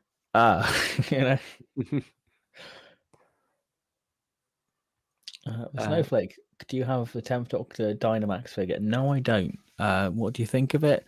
I think it looks a bit cheap and tacky. It looks very shiny, and it doesn't really look like David Tennant. I think it looks better than the Matt Smith one. But yeah, they're just not my cup of tea. The Snowflake, are those the people that the right-wing YouTube community is always screaming about? They're calling everyone snowflakes all the time, aren't they? Oh, true. Have they grown beyond that now? Who knows? I have no idea. Let's not get political. It's Christmas. Yeah, that's the thing to look forward to at Christmas, isn't it? Awkward conversations with family about politics that you don't want to engage in. Yeah. Ooh. Starge One says, I laughed out loud when you just said that. Sadly, I don't know what Starge One. I guess that's when we were talking about that was an hour ago. Good Lord, we've been streaming for an hour and 20 minutes already. I know. Wow. Yeah, thank you to all those who are sticking with us still. Yeah, thank you, lurkers. If you're not in the chat, we appreciate you being here. Now we've got 8 people watching. Thank you to you. Thank you very much. What else have we got here in this chat? Are you excited for the Doctor Who 60th next year? Nah, can't be bothered. I'm very excited for it. Getting David Tennant back as the 14th Doctor, it's exciting stuff to come. I'm trying not to let myself get excited. I understand because it's so far away, and I don't want to burn myself out. Going, oh, I had this hype early on, and I'm like, I'm sure it's going to be monumental. And I was so excited when we started getting images in May, because I was like, am I back in 2009? I'm living for it, and now it's all in the can. I sort of forgot about it. Yeah, I feel like Russell knows how to keep the excitement going though. And with Series 14 filming at the moment, I feel like we'll be looking onwards to that instead for a while as we get leaks from that and such. Presumably there'll be a returning monster or actor reveal or something that we'll spot on set. You never know what other stuff might come along. And, that'll keep us well fed in terms of Doctor Who until, when's that due to finish? Is that June that'll be wrapping up? I guess it's like 9 to 10 months filming, isn't it? So Yeah. It's probably maybe August. Mm. Or even September. So yeah, but it'll take us a fair way there. And then we'll get proper into 60th stuff for a while. We got 3 episodes of it as well, 3 specials. So, there's title reveals still to come. We hardly know anything about the second special. I think that was all filmed in studio, wasn't it, really? I guess so. Yeah. So, yeah, I think there's a lot to look forward to with what's coming. Yeah, how Shooty fits into it, because that background in the trailer has nothing to do with the story. It was a green screen background. Like, Russ was very good at getting you excited, but giving you nothing at the same time. Yeah, because we had that background for ages, didn't we? Yeah. Like, we had it for a good 2 months before Russell came along and said, "Oh yeah, that's not the actual background." So, he knows to keep us going with one thing and then give us a little bit more to keep us there. It's not going to be like the drought between Legend of the Sea Devils and Power of the Doctor, even though it's a longer gap. I think we're being well fed, and that will continue. There won't just be a blackout of. I mean, we're getting letter from the showrunner each month with DWM, aren't we? Yeah. So there's like that constant stream of news from Russell there, whether it be just teases, little bits. Who knows? What was one of the things in this month's was one of the episode titles for Series 8 is 8 words long, isn't it? So, yeah, Russell knows how to have fun, engage with the fans, but not reveal anything huge. Like, it keeps the surprises there that need to be kept for the show itself, but gives you enough to keep you going and keep you hyped. So, yeah. We grew beyond your question a bit there, Sam, but yeah, in short, we are excited. Well, I am excited for 60th. Yeah, Ben's trying not to be, but he is. Oh, it's hard not to get excited about it. Because you just like, you see all like the merch coming out and you're like, oh, this is going to be an expensive year. Because I've already succumbed to more for Doctor merch. Well, not that it takes much, but I'm like, oh, go on. Is that the diamond collection they're doing? Yeah, I've succumbed to a few things on that. Yeah, perhaps some more online exclusives with the figures as well as we go. Yeah, I'm hoping for more online figures, because again, 2022 just feels like a real weird year for Doctor Who. Like, it's been kind of up and down. Like, the figures, they started on a high with like Robot, Warriors of the Deep. Then you got the summer wave, and you're like, oh, this isn't looking great. And then it kind of redeems itself with the winter wave. Like, I just think this year's just been a bit of an up and down year for Doctor Who, personally.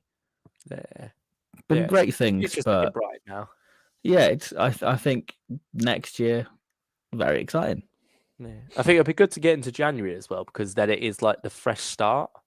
And so you are looking at things with a bit of a fresh perspective, like with Big Finish particularly, knowing that these releases are part of a new year, I think does help, but hopefully will help you with your Big Finish funk a bit. We'll see how that goes. It's the new year, new me attitude, isn't it? Oh, you being one of those? Not me personally, but okay. You look at other things as new. Mm. It's like a way to put the past behind you and just start again with these things. No, but us Doctor Who fans, we live in the past. Yeah, that's also true. I mean, the entire Regeneration advent calendar has been us diving back into the past. Yeah, we live in our nostalgia. There we go.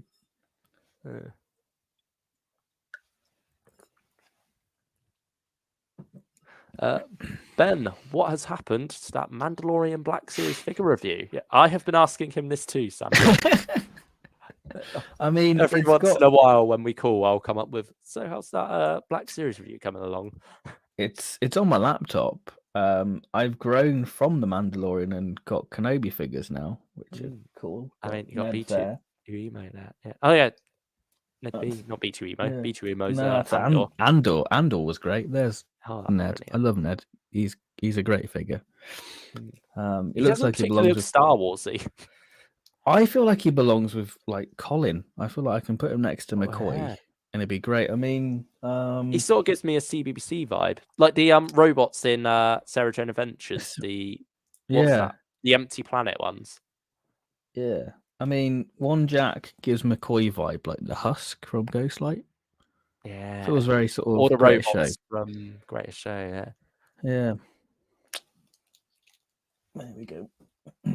But it will happen. It will be out next year. And I may buy another Black Series before the year's out, which probably won't feature in that video because it's all done. I mean, since this isn't a Doctor Who stream, we can't get away with talking about Black Series a bit more on this one, can't we? We can. Yeah, not too much. We don't want to scare people off. No.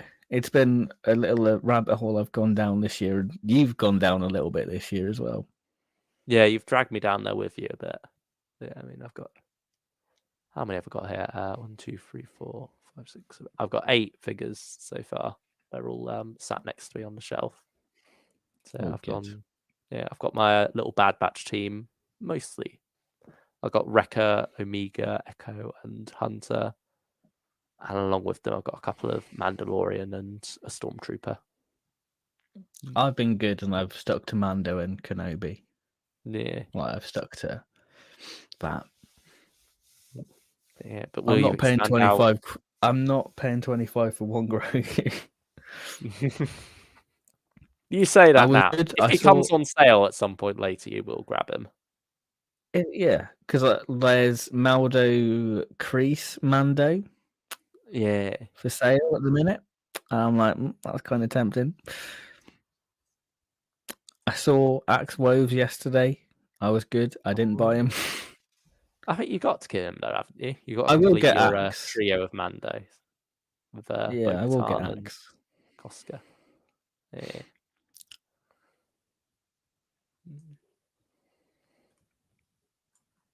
What other questions have we got here? Yeah, keep your questions coming in.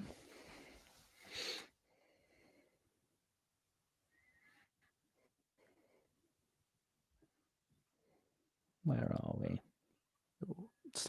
Not a question, but Stylish says, honestly, I'm fine for paying a fair bit extra for the CDs as they come with exclusive artwork like Among Us and the less Sean Longmore sets. Yeah, I mean, they're all good cover art by Sean.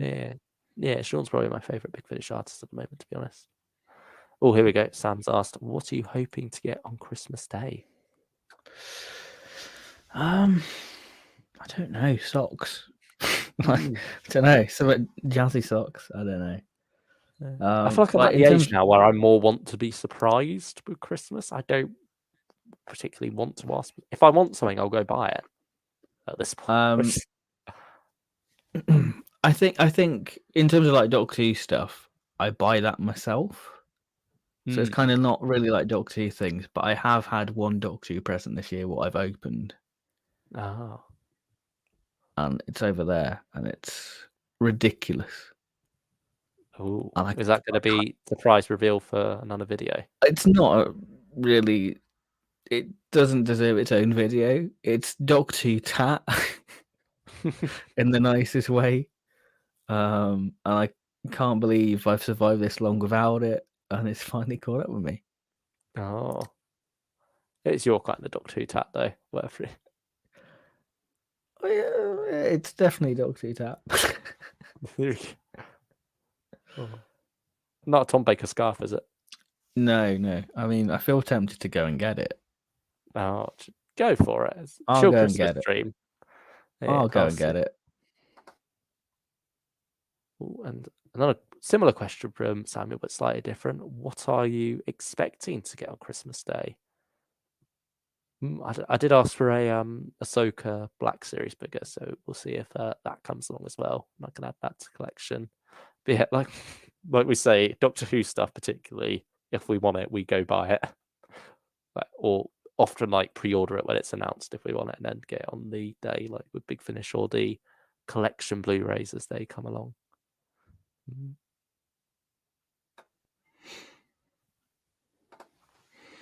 Yeah, here it is. Big reveal.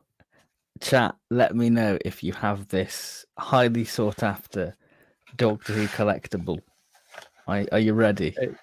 Is it? Oh, let me have one last guess. Oh, go on, have a Is guess. it Destroyed Cassandra? No, but that is cursed. Are you ready? Go for it. It's the Sonic Spork. Oh, there you go. Yeah, I mean, it's practical. It's useful. Yeah. It's useful. Have you eaten anything yet? I've had some spicy ramen. There you go. It does work. But I mean, you'd hope so. Sonic Spork. Chat, if you have Sonic Spork, let me know. If you don't have Sonic Spork, get it. You need it in your life. Comes in a nice little box. Smith part of Pertweesmith11 coming out. There we go. It's from Loot Crate, apparently. When Loot Crate was a thing. So it was a Loot Crate exclusive, I think. Yeah, that died out a while ago, didn't it? Yeah, Loot Crate. There you have it. Sonic Spork. I mean, is that 50th time? No, I think it's Capaldi, I think.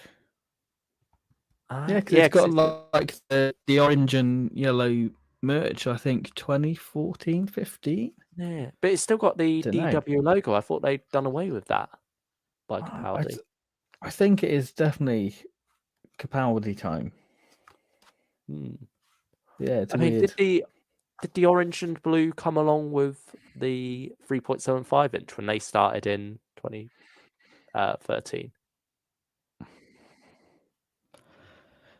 Yeah. Yeah, maybe it would have been. Who knows? It's certainly a fair while ago. It's weird.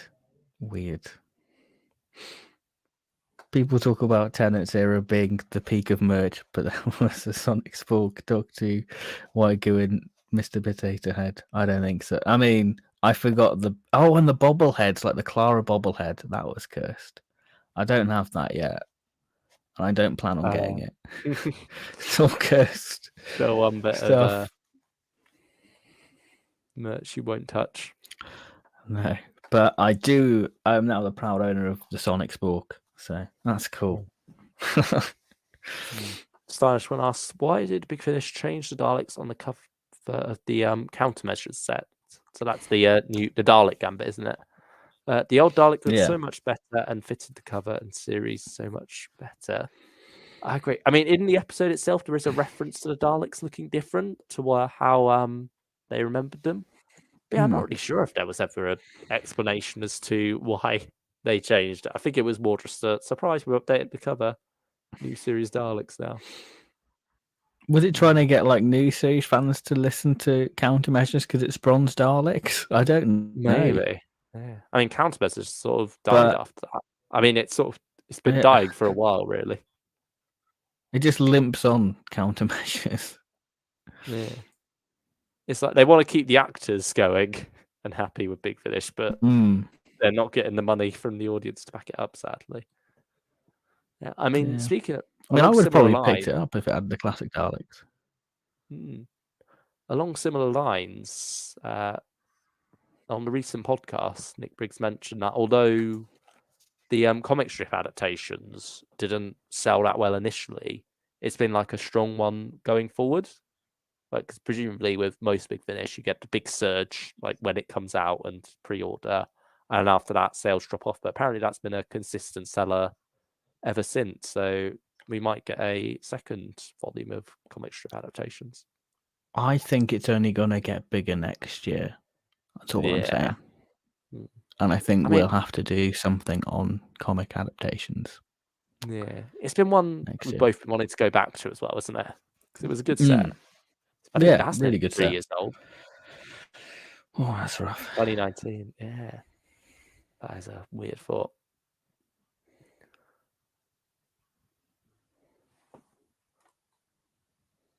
What other comments we got here? Who are you most excited for David Tennant returning or Ncuti Gatwa making his first appearance? I think David Tennant, but I feel like that's slightly biased because we've had him before. It's a known quantity. But I'm it's excited like to comfy see. slipper time. Yeah, but at the same time, I'm excited to step out of that comfort zone with Ncuti and see what we can get for the future. But it's nice to put the comfy slippers back on for a little bit before we enter this brave new era of the show. I don't know. I'm just looking forward to it all. Yeah, I don't think I can pick one at the minute. Ah. I'm here for the ride, you know.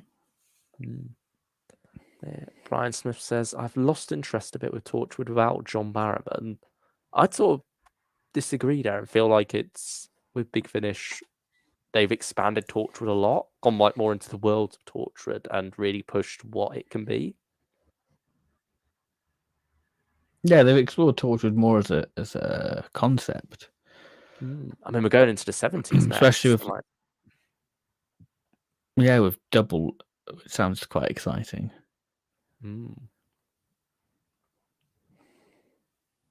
Yeah, I do. Yeah, I do wonder how Among Us is going to work. Not that I picked up the previous ones anyway, but yeah, that seems like the main one. You might that is do. like the show itself almost, isn't it? I don't think I will. No, you might. You might be a different person by the time it comes out. Never say never, but yeah, we'll see. I mean, you're saying 2023 looks a little bit quiet at the minute for Big Finish, so maybe pick up a few. That's got to change. If anything, it will change. Be busier next year than it is this year. Yeah, because I counted how many releases I got this year, and I was scared and surprised. It's depressing, doesn't it? Almost when you realise you got like one for each week. I had 46 releases. There are 51 weeks in a year. That's really bad. Like, we are Big Finish fans. There you have it. Dear. Yeah. We do it all for you. And a bit for ourselves. Oh, yeah, for our listening pleasure. Yeah. I mean, if you could only... This is my question to you now. This isn't a question from the chat. But if you had to drop every single Big Finish range apart from one, which one would you stick with?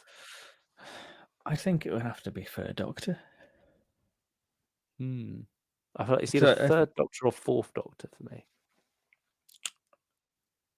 See, I think I've been with Tom the longest.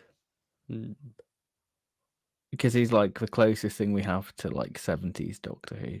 But I think Tom's more up and down. Yeah. But I enjoy it because it's Tom. Whereas I think Third Doctor is Big Finish's Jewel of a Crown release, really. And you get more of Fourth Doctor a year, though. So. Yeah. Hopefully we never get to that point. Hopefully it's between those two. Yeah, I'd say that. Or maybe Fifth Doctor. Because Davison has some good stuff eventually. Yeah. He's always... But then McGann... He's one people underestimate, isn't he? Yeah, people just sort of sleep on Davison, where we like Big Davo here. He's been our favourite main range for a good while, hasn't he?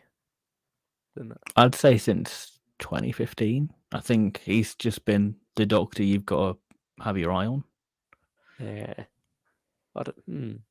I'd say 2015 was probably McCoy's year more. Yeah.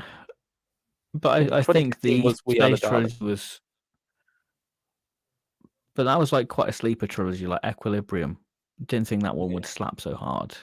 But I think when Fifth Doctor really got good in the main range was the year after that. I believe was that when we got Peterloo Massacre and Aquitaine. Yeah, Aquitaine. I think that's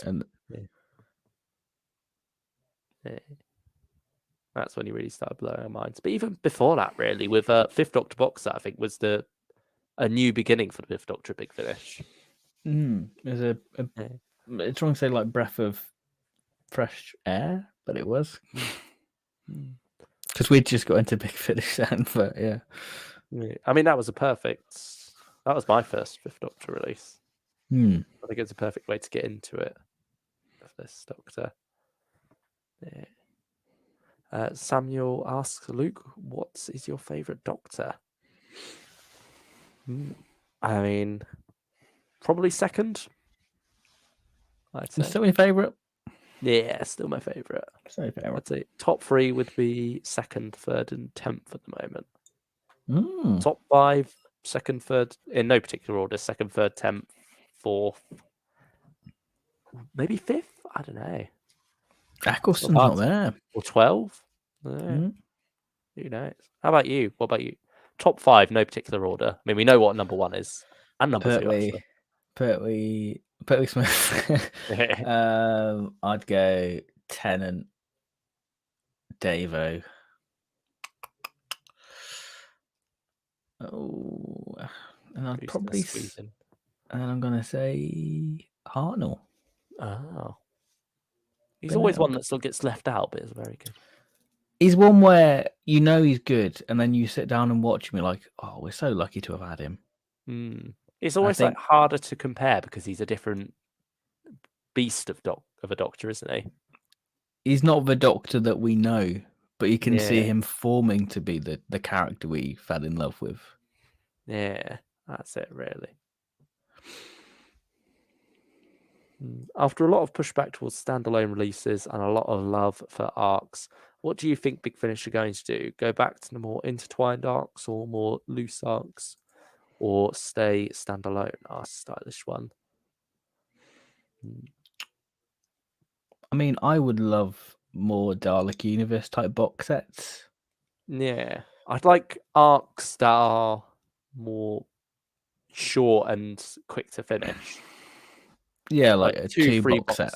Yeah, similar to 40, not ones like that spread over like 3-4 years.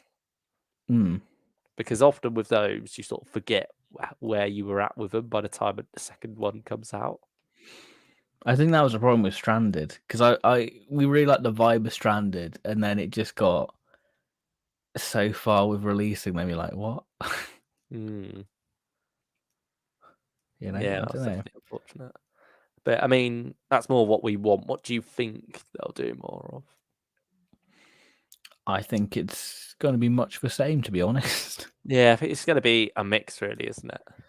I think this year and next year are kind of like the same, and I think 2024 is when we're actually going to see the relaunch format actually click. So I think they've got to find their feet, what works, what doesn't work. And I think by 2024, we'll probably see it all fall into place.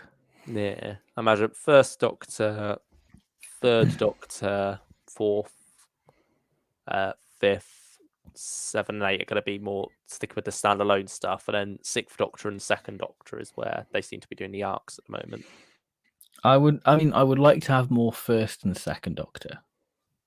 Yeah, it'd be good to have those equal. But at the same time, that's more money. It's more money, but I'd happily play it because I've really enjoyed those releases. Yeah, I agree.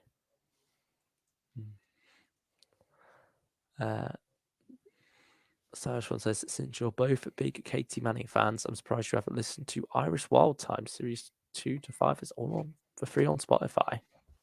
No, I don't have Spotify, to be honest. I've tried Irish Wild Time. I've got a Spotify, and I've tried Iris, and I just don't think it's my thing.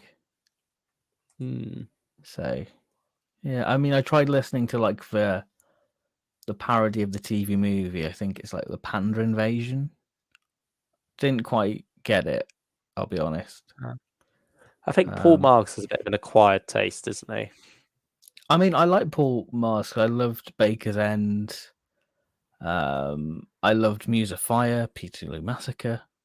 You re-listened to Muse of Fire recently, didn't you? Yeah, real good one. Still one of my favourite. That was from the McCoy set, actually. From listening to Sullivan and Cross, I was like, I want more McCoy. So it put me in the mood for that. Yeah, I mean, I feel like when he's with more Doctor Who stuff, he sort of is a bit reined in by that, whereas his own more original stuff is when he really goes wild with it. Yeah. Perhaps, yeah. Perhaps it's just a bit too far for us. I don't know.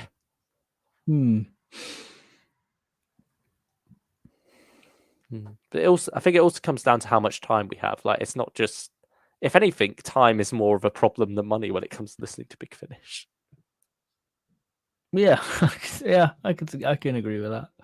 Yeah, because certainly I've got quite a few in the backlog that I need to get around to. That just you want to listen to something while you're in the mood to listen to it, not just because you've got it and it's there waiting for you. Particularly with audio, I think when it comes to watching something, it's easier to get into that because you have the visuals as well. Whereas Yeah. with audio, you need to also be in the mood to imagine that world alongside listening to it. So It's more effort. yeah, there you go. That's it. You have to pay more attention, don't you? You can't just sit down and switch your brain off and just soak it in. You've got to be almost the director of the story, don't you? In a way. Yeah, At like, least the and visuals. camera 2 now. Yeah. Yeah, it's all good. No, but if the story's there, the images all fall into place. Like, the work's already there, done there for you. If you have to wrestle the story, then you know it's not that good.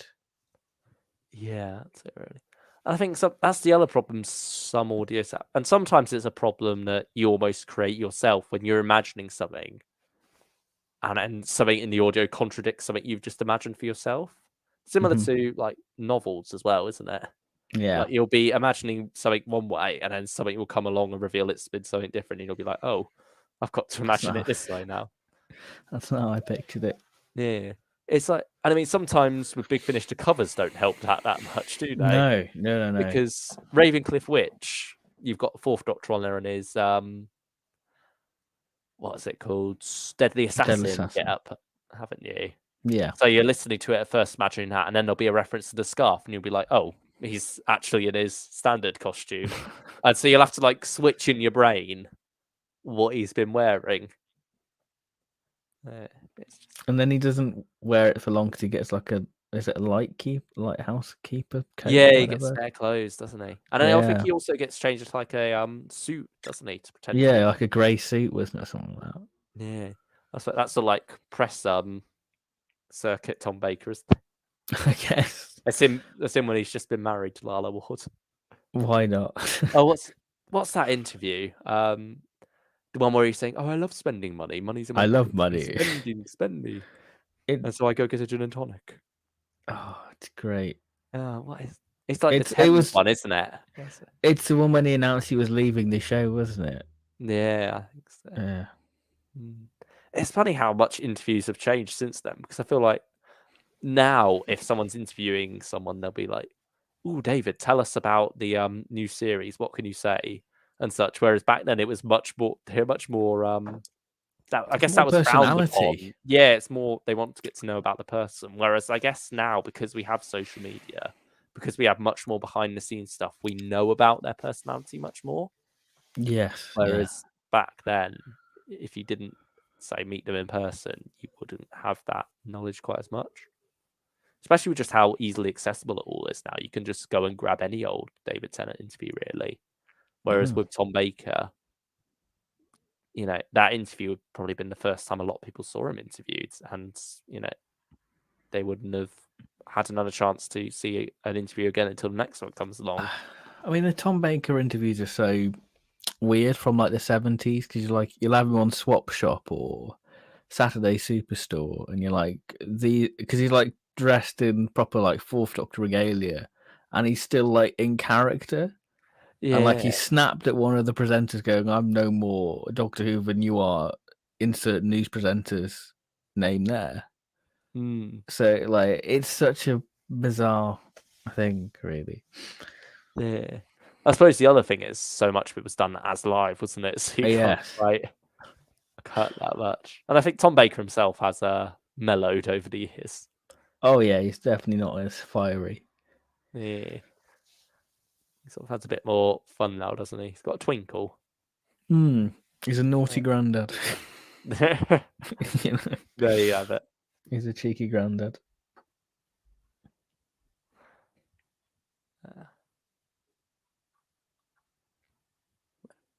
We've got some comments on the Demon Song cover here. One says, "I'm so happy it's a creative and unique cover that's not a floating head. Gives me hope for a great second Doctor cover for his set." Yeah, I do wonder if it's going to be the same artist for that, since they seem to be a pair, don't they? The first and second Doctor at the moment with those box sets. I imagine it'll be Christopher Naylor.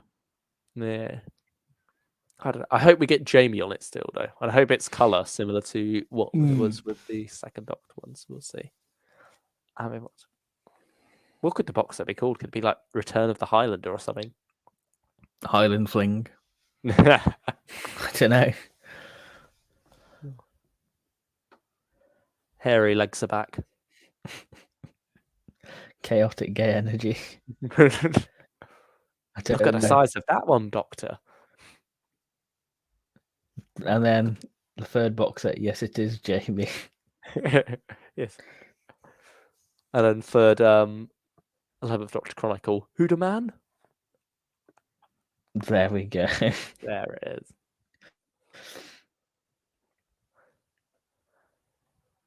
What other questions should we get here? Mikey Elliott, what collection box set do you want next year? Ooh, I mean, it's the one we seem to be getting as well. Season 9. Like season 9 would be nice. Yeah, and 20 at last. Yeah. Do you think we'll get free next year? I feel like maybe they might push it for the 60th. I think they've become comfortable with 2 recently, haven't they? Yeah, it's like every 6 months you'll get a set. Yeah. Was it 4 at one point? It was, I think. Or oh no, I think because season 26 went from December to January, didn't it? So it would have been 4 had that come out in that December, because we also got, would it have been 10 18. 18, 10, 23, and then 26, wasn't it? Yeah. But then 26 got pushed back, and then pandemic struck. But yeah. I mean, I would like more. I would like more a year. Yeah. But at the same time, I think it's good not to go through them all too quickly. Yeah. I mean, partly the worry was quick get through it while the logo's still the same. Yeah. But now Russell has confirmed, no changes there. We should be safe. I wonder, it won't change on the front of the box set, but will it change on the inside, do you think? Like either on the inside or on the discs themselves, like the content of the discs? Will we still have... I reckon instead of the crystal thing, we'll have like the logo reveal we had for the diamond logo. Yeah, it makes sense. I reckon we'll have that instead of like the crystal thing. Yeah, to see what happens there.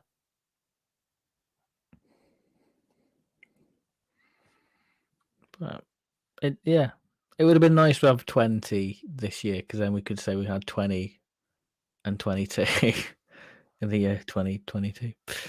But alas, it wasn't meant to be. Yeah. Have you dived much into season 2 since I last spoke to you? No, I can't say I've dived too much into it. I mean, that's something we haven't actually mentioned, have we? Because that came out since we last streamed. I mean, how much have you dived into it so far? You did Planet Giants, didn't you? I've done Planet Giants. I've done a few like the new extras. I haven't done Finding David Whittaker yet. That's the last big new special feature. But I have to say the content's quite light on this one. It is funny when you stick on like the Space Museum disc or something, and you just see how little there is on there in terms of special features. They could have definitely done this as a 8 or 7 disc set if they just put some stories together. Yeah, like especially rescuing Romans. Yeah, they could easily have been paired up. I think Crusade and Space Museum as well could have put those together and then got it. I'm excited for the Crusade, just to see That's how one I that have. works. Yeah, that's one I have dived into. The restoration is beautiful. Like Is it yeah. is it as good as Abominable? Because that was a real great cleanup. Yeah, I think it is. Because you know how on Lost in Time it's got like that awkward line through the middle of the lion? I think they've certainly improved that there. Yeah. I mean, recon-wise, it's a step up from Underwater Menace, certainly. That's what we want to hear. But yeah, otherwise, there's not really... I mean, you sort of have different options with it. I think you could turn subtitles on and off, and you could turn narration on and off. So it's sort of how you want to watch it, really. But yeah, just the pure version of it, which is just, telesnaps and the audio. I think it is fine. But certainly you do feel a bit lost in some points. Like Barbara spends about 2 minutes wandering around a city at the end of episode 2, and you're left with no clue what's really going on there. To just close your eyes and hope for the best. Yeah, pretty much. But like I say, it's hard to criticize it as such because you do also have the option of putting narration on or putting on the subtitles as well. So yeah. But yeah, certainly it's not got the same effort as, say, the Web of Fear has in either of its incarnations, really, where they tried to put a bit more into that. Yeah, I've not dived into the Flight Through Eternity yet. That's been like something I've meaning to go to, but just sort of need the time because it's like an hour long, isn't it? Yeah, it's a chunky one, and it's very good. And I think it's a good way of covering stories that we can't get behind the scenes of. Yeah, I suppose that's it really, because you do have with this box set, it's quite light on behind like the making of documentaries, so it's sort of all condensed into that one documentary instead, isn't it? It's a bit like the Galaxy 4 sort of making of, because you can't really do much of it, and it's just like Peter Purvis and a Chumbly most of it. It's a weird one, that one is. Yeah, that's what they at least squeezed a bit more onto Galaxy 4, didn't they? But I suppose there's more to have there with animated black and white color, and then existing episodes and such, and existing clip.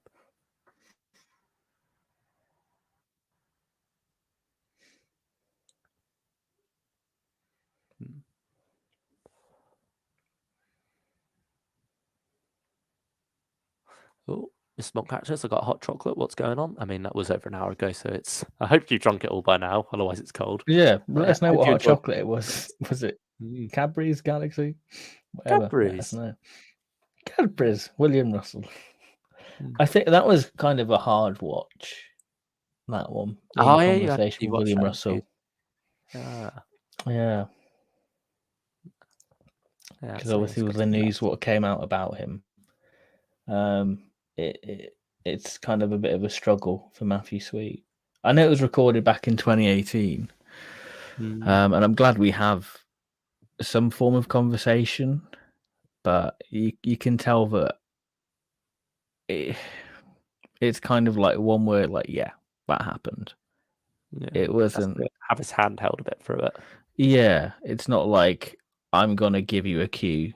I'm just gonna let you do what you wanted. It's it's very much spoon feeding, and yeah.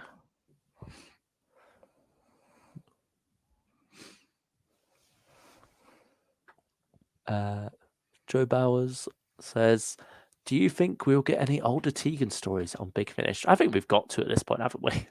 I think they're going to be wanting to use those promo pics on the covers, aren't they? They've probably milked the ones from the 80s. So like, oh, great, finally.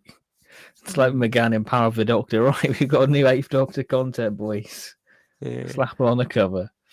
Yeah. They got new Ace ones as well to use now, so it won't be the regular suit Ace. We'll have some with her back in the jacket at some point. Yeah, maybe that'll be like the McCoy Last Days things. We'll get Ace back in the on the jacket. but older. I hope that's next year. I mean, you wonder if that sort of is what Sullivan and Cross is leading towards, because that's certainly It older. sounds like it. I mean, it is the new console, isn't it? The TV movie console. So.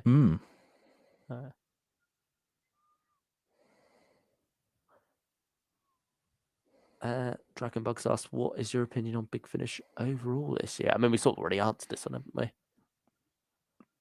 Up and down, I'd say. Yeah. At its moments, like September, probably best month of this year for Big Finish. Yes, it feels like it's been almost a lot of white noise in a way. But there's been so much coming out, and none of it stands out often. But yeah, we'll see when we get round to the tier list next week. We can get our full thoughts on everything then, pretty much. Pretty much, yeah. It'll be like a big bonanza, really. And I think, yeah, it'd be quite a chunky one because, you know, we're going to be covering like 50 releases. So, yeah, that'll be a fun one to do.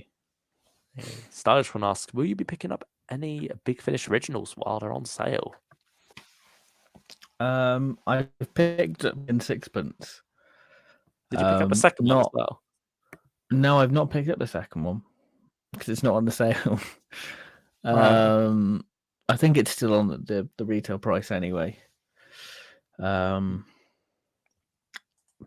yeah, I've not listened to it yet. I should listen to it because I thought this is a good time of year to start it. Yeah.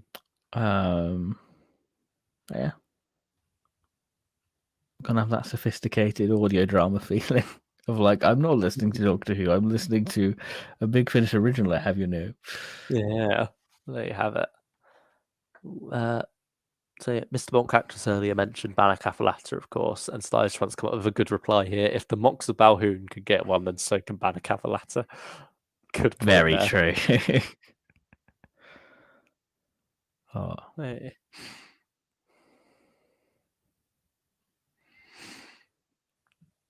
I mean, come on.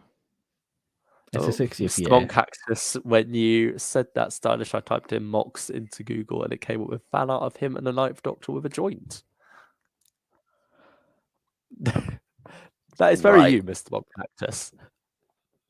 Words fail me. Words fail me, sir. Words quite fail. Words fail. Quote our much beloved Mr. Jago. Oh, that hit me in the feels a bit with Trevor Baxter, with having listened to Connections. I mean, won't quite reveal the connection there, but have you listened to the behind the scenes of that one? No, I've not listened to behind the scenes. You don't know what I'm on about that. Well, actually, I think it was mentioned in Stranded as well. It's not much of a spoiler, but basically, what's the story of Helen's brother Albie was inspired by a friend Trevor Baxter had back in the 60s who was gay and got reported to the police because they found some love letters. Not Trevor Baxter reported him, obviously. No. It's quite a sad story that he told to David Richardson, and then that ended up being the inspiration for Albie, Helen's brother. Shame he's not here to see it come out. Yeah, but it sort of adds to the moviness of it, doesn't it? It's weird because I was thinking it's a shame we never got a Jago and Lightfoot Christmas episode. But then I remembered Series 14 has one, and I was so tempted to pick it up just so I could listen to it. We have got Merry Christmas, Mr. Jago as well. No light. A Paternoster, yeah. Been a while since we've had Jago in anything, actually. They sort of went for a splurge of him with River and that, and then he's not turned up again since. I hope we get more Jago at some point. It always feels a bit sad, doesn't it, knowing that no Lightfoot there, though? Yeah, it's like that sort of void. You know, should be there, but he's not. Yeah, maybe give us happy Jago's there. Yeah, Sir Keith Gold and a third Doctor Adventure instead. I'll take that. I'll take Sir Keith. There we go. Doctor Who TV asks, who is your companions? So I wonder if that's favourite or more so like, similar to your Doctor. When you say that, it's not your favourite Doctor, it is your Doctor. It's the one you perhaps most associate or the one you grew up with. So in that same vein, who is your companion/companions? I don't know. I feel like Sarah Jane is one of the go-to ones there.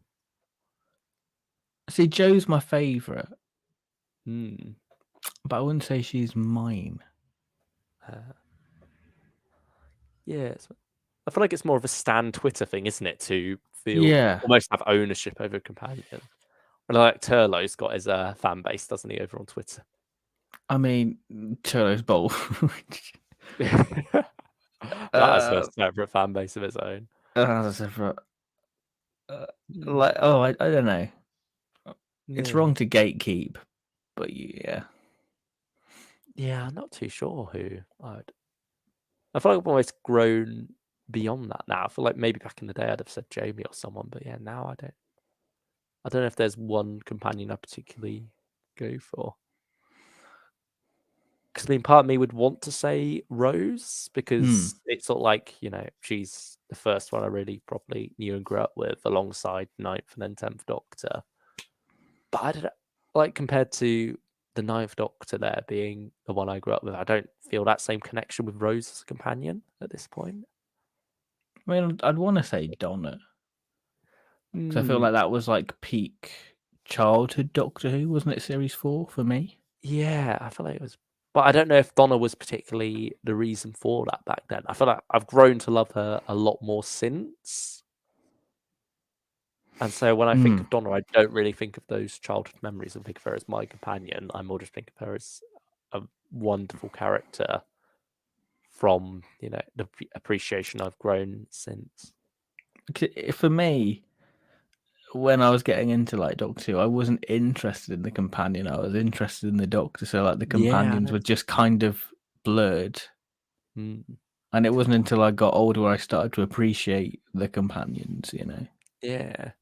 I mean, same with when I got into Classic Who, I'd say Leela would have been the one I enjoyed the most. I think just because of how different she was from every other companion, it made me quite want to pick up her stories on DVD more so. Yeah, I can see that because like the early ones I got like Robots of Death, and I just loved her in that. And then when the Invasion of Time came out, because I remember my dad saying to me about like, oh, she threw a knife at Sontaran, and I finally saw it. I was like, wow, she's so cool. Yeah, like when I think about Leela, I remember picking up DVD releases almost just for her, and also because the quality of the stories were good when she was around as well, from what I saw. And so I think that sort of pulled that on. Whereas when it came to picking up other stories, I'd be picking it up more for the Doctor or the monster or the idea behind the story. She's the only companion I've probably gone to a release specifically for the companion. Yeah, I'd want to say Jamie in the same vein, but that's more so just Second Doctor and Jamie because it's they're a always pair. them two together. Yeah. If I'm going like every Second Doctor release I pick up, except Power of the Doctor, is going to be for the Second Doctor and Jamie, not just because I'm in the mood for Jamie. Yeah. But I think that's an interesting answer to your question there, Doctor Who TV. There we have it. It's yeah. To be honest, before that, I've never really thought of the whole my companions thing. You think of your Doctor all the time, but you don't actually think of your companions as such. No, I'm too busy going. Oh, John, any great? Okay, we've now got up to where Yuri said, "Hey, can I ask some questions here?" And we said we'd get back to him in about an hour, and it has been about an hour. Yeah, well, there we go. Plenty of waffle. Yeah. Plenty of time for more questions. Yeah. My friend actually recommended this child to me. Do you know Joe? He says he knows you're from school. I assume that's just based at you since we did not go to the same school. No, I don't know. I don't know a Joe. Oh. But thanks to Joe for recommending. There we go. Don't know. What are you most excited for from Doctor Who in 2023? For me, it's the first appearance of Shooty Catwa, says Ben Miller. How about you? I just seeing Russell's vision of the show. I think seeing what's changed from 2010. Yeah, seeing how much he's evolved since then as a writer. Because he has evolved. Like It's a Sin, fantastic piece of television. I think certainly you see some awkward, perhaps political points in some of his older stuff that you won't get now. Mm-hmm. Yeah, I think some more insensitive stuff that he's now grown beyond, or maybe I think just been made more aware of. Yeah. And so knows, to not let other writers sneak that stuff in. Mm-hmm. Yeah.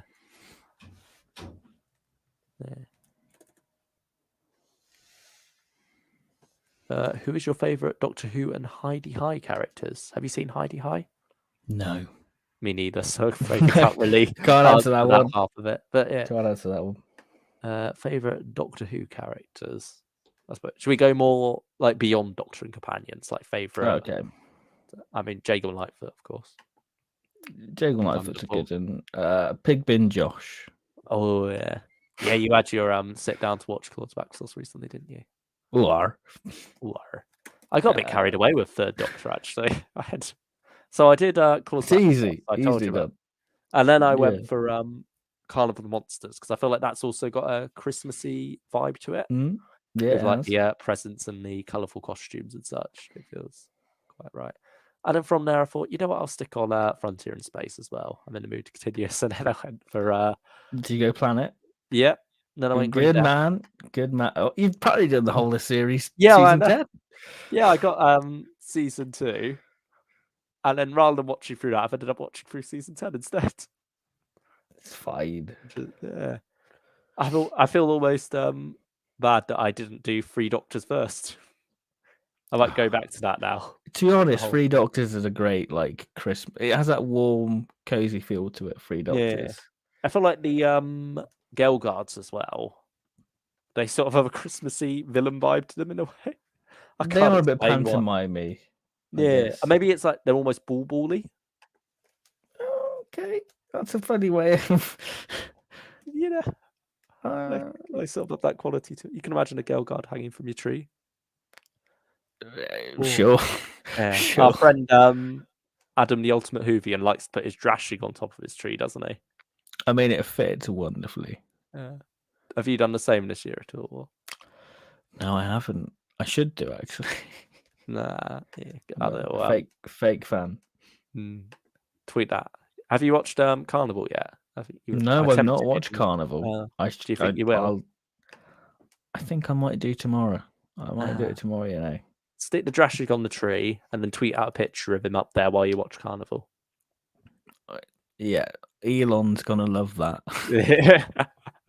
Just don't include any links to Facebook and you're fine. That's all right. I don't want my Twitter disappearing. Yeah. Favorite Big Finish year from before you became a fan? For me, 2010, 6 and older Jamie arc, some amazing companion chronicles, PKX arc, and series 4 of the 8th Doctor Adventures. Such a phenomenal year. What was your favorite year before you became a fan, B? Because I don't feel like I've picked up enough from one particular year to really choose one. I want to say maybe 2001. Can you imagine the excitement of new Paul McGann? Oh yeah, that's true. And I mean, I suppose we can because we've had the same thing with 9th Doctor and 10th Doctor, haven't we? Yeah. I imagine it would have been a similar level to that. So yeah, but then again, maybe 2012 seems quite an exciting one. In terms of, because you had the Last Post, you had quite an interesting trilogy with the Burning Prince. Or I think maybe 2013 was quite an interesting year. You had the Eldred Must Die stuff. Yeah, I'd say 2012, 2013, maybe. Was the first Flip trilogy 2012? Yeah, Yeah, with that's a good Curse one. of Davros. Yeah, that's a Yeah, I good think trilogy. 2012, another good one. Hmm.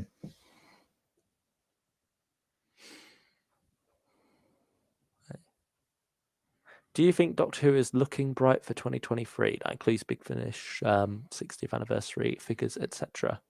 We don't know much about Yes. figures, do we yet? No, figures are quite secretive. Do you I'm sure think we'll get we'll have something. a new series wave now?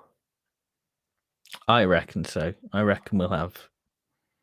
I reckon it might take a bit longer than what we expect. I But mean, I we got think we that will 10th see. Doctor figure or 14th, sorry, Doctor figure quite quick. So,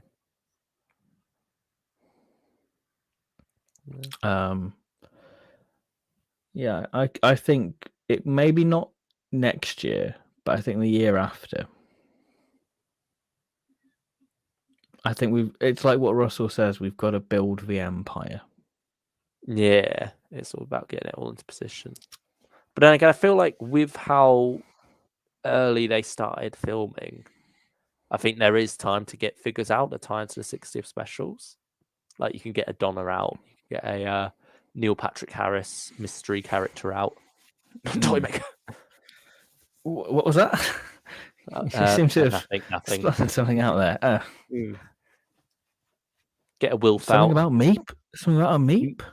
Did you say? No, you got a Meep in your throat. Oh, I don't know. It beeped.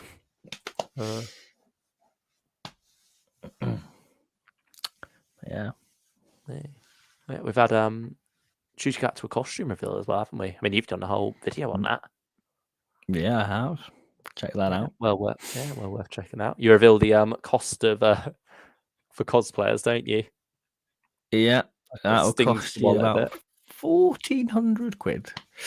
So if you like your screen accurate stuff, good luck to you. The jumper is the cheapest thing you can buy.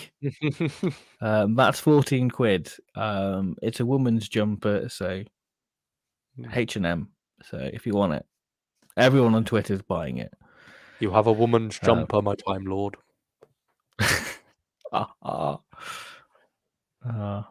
Love a bit of Blackadder. It's a very almost classic feeling costume, isn't it? It's more minimalist than I was expecting for Shooty. Yeah, I was expecting something quite flamboyant for Shooty. Yeah. But I suppose, it's one of those ones where it's just like a base, really, isn't it? And I think we're going to be mixing it up with different colours and such. Yeah, for sure. That'll be something interesting to see in filming photos as time goes on. How it evolves. Yeah, quite a lot of people pointed out it'll be good for like him running in as well, with like the coat blowing in the breeze, similar to the 10th Doctor one. It's a very practical costume. Yeah, I think it's not quite as modern as I was expecting in some ways, but at the same time, it does have almost a modern H&M feel to it. It's weird. It feels very sort of 2012 type thing, really. That's like when like that sort of patch texture was in. Yeah. I don't know. I'm not a fashion expert.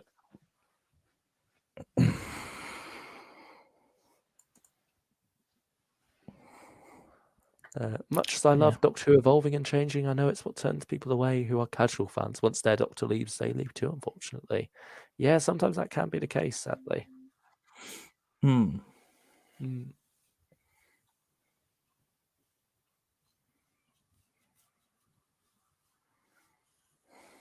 Yeah, what other questions we have? Yeah, keep questions coming in, by the way, if you have any more you want us to answer. Yeah.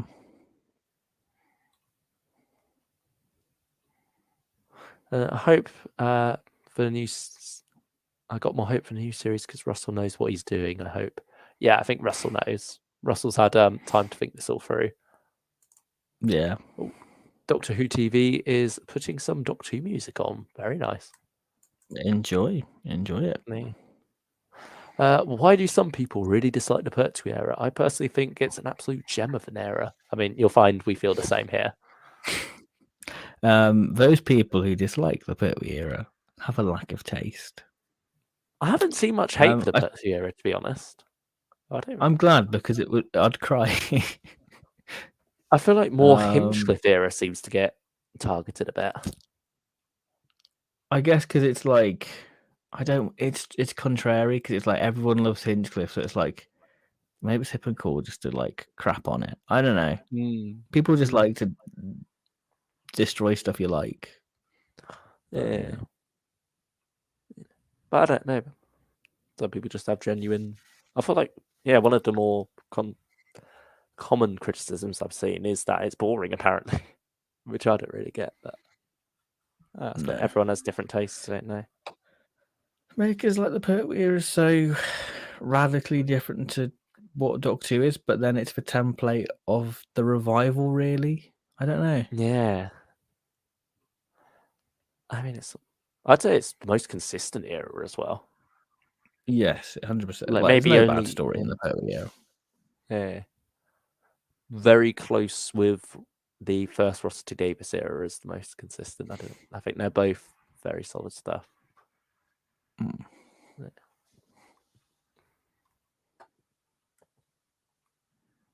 Peak random Matt Smith era merch right there, so stylish one. I've now gotten to the point where you were showing off the spork.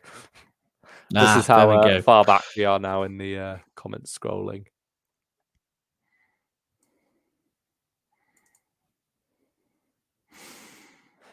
People talk about Tennant's era being the peak of merch, but was there a Sonic Spork, Doctor Who White Goo, and Mr. Potato Head? I don't think so. I suppose because it became more popular in America with the Matt Smith era, didn't it? So I think that's when they could push the more Americanized anything can have Doctor Who on it. Yeah, slap Doctor Who on it. But then again, you did have Doctor Who on Froobs in the RTD era. Love the Doctor Who Froobs. Love a Doctor Who Froob. Yeah.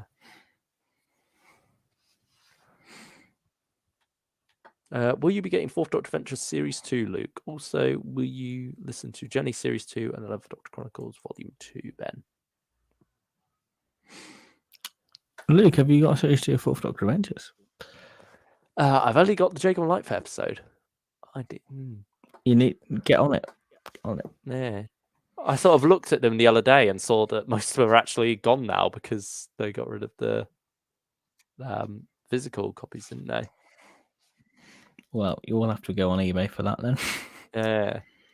Or are you not that fussed?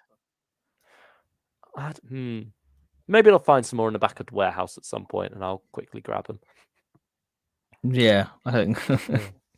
Why I feel not? like at this point, I'm sort of like, I'm not overly fussed about what Big Finish back catalogue I miss out on because I know I'm never going to get it all. It's like I'm fine not to own everything. I'm happy with just what I'm getting at this point, and there's so much to listen to anyway. I don't necessarily need it all. Yeah, I think as soon as you realise that you can't get it all, you become a bit more happier. Yeah. Because you know sort of your limit of stuff. Yeah. Don't know. Yeah, that's it really, isn't it?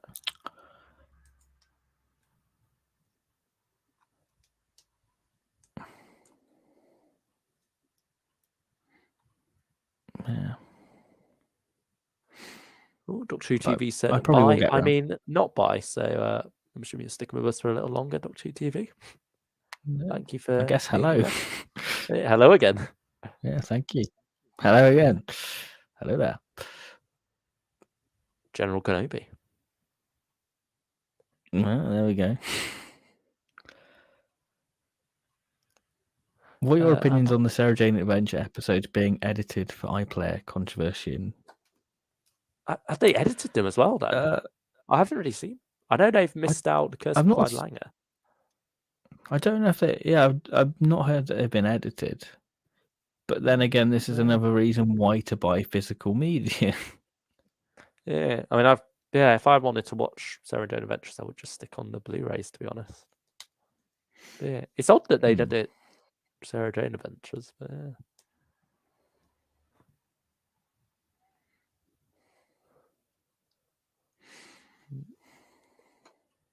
I'm happy that thanks to animations, people are realizing that 2 had a darker edge to him, such an underrated and multi-layered Doctor.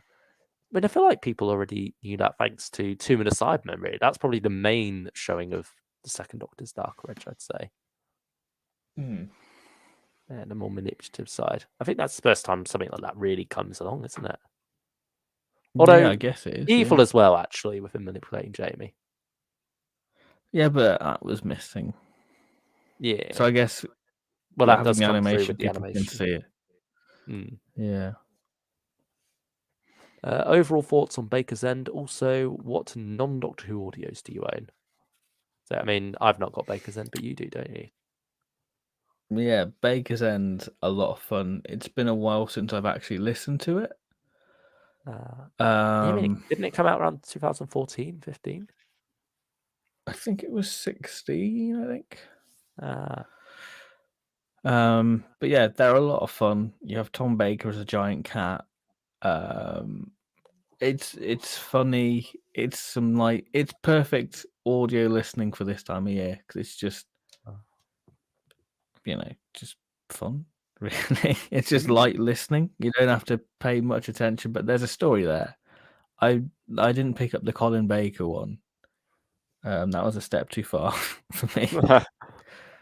But yeah, I got all the Tom Baker ones, and they were good. Was all it three of them. free? Yeah. Yeah, nice little. And it was just nice because it's like a nice what if. Because Katie Manning's in it as well. You're like, oh, this is basically what Fourth Doctor and Joe would be. I feel like Fourth Doctor and Older Joe might work better than Third Doctor and Older Joe, just because Tom Baker works quite well with those like older women characters, Old ladies. Yeah, the old I'm a biddies. bachelor on the loose. I Yeah. think he'd be quite fun with Joe. Yeah, we got a Third Doctor instead. What Doctor Who story in all? What story in all of Doctor Who would you consider the most underrated? Asked Dragon Bugs. All of Doctor Who. Tom the Rani. I feel like Colony in Space is quite a underrated one. Rated. Colony. Yeah, Colony. Yeah, people forget about Colony. Yeah. End of Time, I think so. In more like the hardcore fan circles, I feel like when it comes to more casual fan perception, that one's more fondly looked upon. Whereas I think it gets a lot of undeserved hate from the more hardcore fans.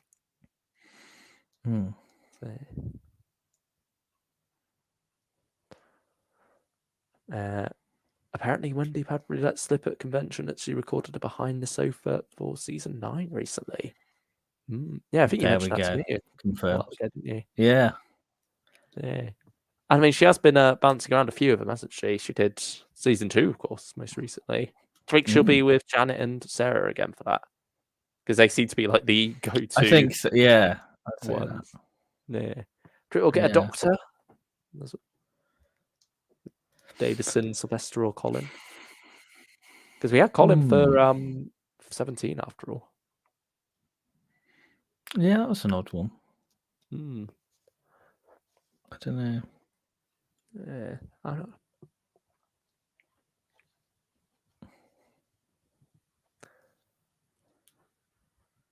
I wonder if we'll ever get McGann on one. I'd love McGann to be on one. Or just have a sofa of Davison, Colin, Sylvester, and McGann react to the 5 Doctors. Have you seen like the bits from the TV movie commentary people have been posting online of like Sylvester and Paul and Nick? I hated that wig. It's great. Yeah. I'll be honest, I almost watched the commentary for when I was going to watch the TV movie for our Regeneration Marathon review. But I thought, no, I'll be good. I'll actually watch the proper thing. I guess because I was doing the synopsis, you didn't really have to get. Yeah, that's true. She's like, oh, that's fine. He can do the work in that one. Doctor Who TV asked, will they do more War Doctor stories? I mean, yeah, they've announced 2 more. Yes. about 2 more sets. So 6 more stories potentially. Favorite Dalek story in any medium for each Doctor? I feel like the I Daleks would is always say, a classic for the first Doctor. I think there's just favorite something so Dalek story special in any medium. about that story because the first Doctor's not fully formed yet as the Doctor. He is much more selfish with him like wanting to go to the city and such. It's just interesting seeing the show that early and that different. Yeah. And I think also its take on the forget. Daleks is great as well, in that they do feel like people who are trapped in these machines that have gone mad, like screaming on the inside. Yeah, sorry. What were you going to say? It'd have to be Dalek Master Plan for first Doctor. Have to be. There you go. Second Doctor doesn't have any good Dalek stories. Luke, behave. It's Christmas. We don't want any arguments here. Even the Big Finish had it. Like Final Beginning, it's okay, but it's not quite a Dalek story, is it? Yeah. They're more. It's similar to the Time War, where they're more just sort of like the environment rather than having a proper presence. That Companion Chronicle, the Death of the Daleks, can't say I was a big fan of. That did nothing. Yeah. I suppose favourite would have to be Power. I'd go Evil. There we have it. Third Doctor, Planet. Planet. Yes, Planet 100%. It's just so much fun. Just stick on and enjoy it. It's very much Terry Nation greatest hits, isn't it? Yeah. Day is another really good one. Yeah, I was thinking Day. I feel like Day might be the better one, but I think Planet is the one I prefer.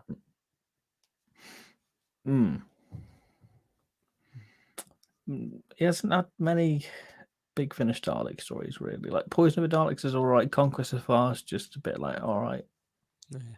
Do you think it's time we get another third Doctor Big Finish Dalek story? No. I mean, the last one was Volume 6. We'll be at Volume 12 soon. I mean, I'd be quite interested to see like a Season 7 style Dalek story. Just to see what that would be like. It just doesn't feel right in a way, though, does it? But yeah, mate, that'd be interesting. But yeah, I mean, Poison is one that I think has been a bit of a dark horse for me. I think I was found it a bit bland at first, but as I've come back to it more, I think it's quite an easy one to stick on and just have a good time with. Yeah.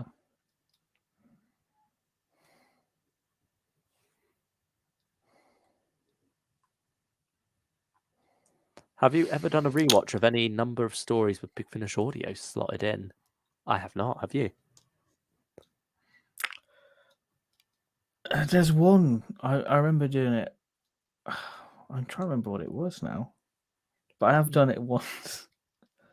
Well, I think I might have done Dalek Invasion of Earth, followed by what's that new one? After the Daleks? After the Daleks, yeah, that's it. I think I did those two back to back. But yeah, for the most part, no, not really. I did Brink of Death and Time of the Rani.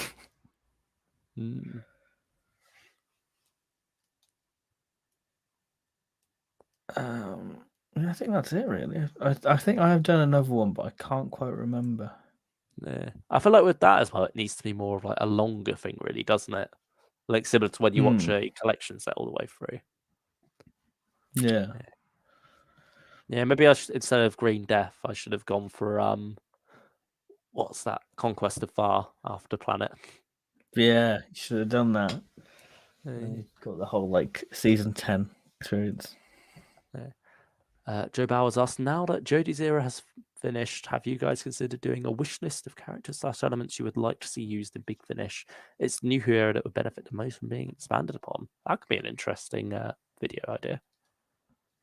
Yeah, maybe we should pop that for a future thing we should do. Yeah, Because we did have an idea about like spin-offs and like pitching spin-offs for a stream. yeah. I think just pitching ideas in general, isn't it? Like box sets as well, different companion box combinations, things like that. Yeah, that's what we got to get back to at some point. Yeah, we'll put a pin in that. We will do that. Yeah. What is your opinion on Series 2 of the new series? I see a lot of hate towards it, but personally, I've always enjoyed it, says Dragon Bugs. I Yeah, it does prefer the get an first unusual half amount to of the hate. second half.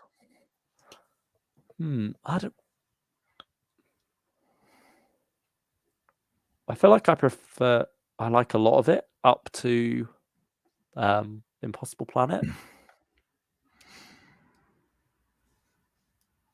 Like Tooth and Claws. Don't Tooth want and to Claw's say a it, banger. but it's like probably my second favorite Tennant story. Mm. Don't know if that's Yeah. a hot take. I feel like it might be. Yeah, but I I've seen just some hate for it.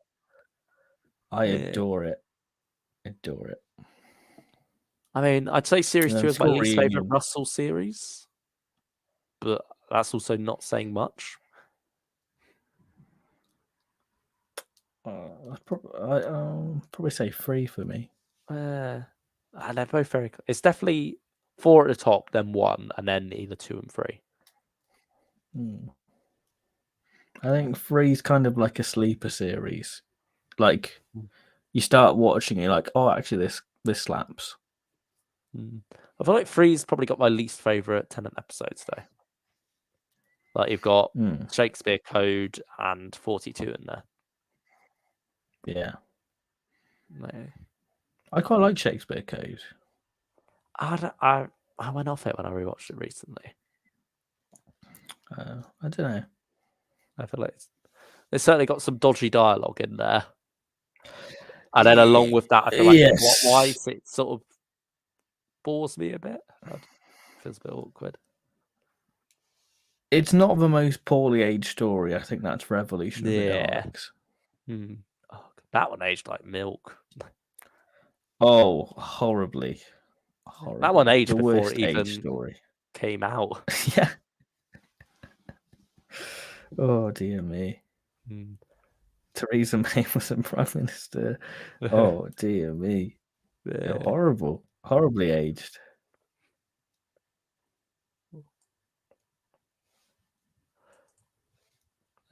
What Big Finish release are you most proud of owning for each Doctor and spin-off? Jago Light for spin-off for sure. Yeah, I think Jago Light for Forever from the Jago Light. It's like one that feels quite nice to own. I feel like, I mean, this isn't something you can perhaps relate to because you go all physical. But I feel like for me, I almost feel proud of when I do have the physical of something. If pride, but it's earned its right. Yeah, to be bought physical. I feel like Third Doctor Adventures Volume 5 I'm proud to have. So just the idea of having Liz and Joe. Yeah.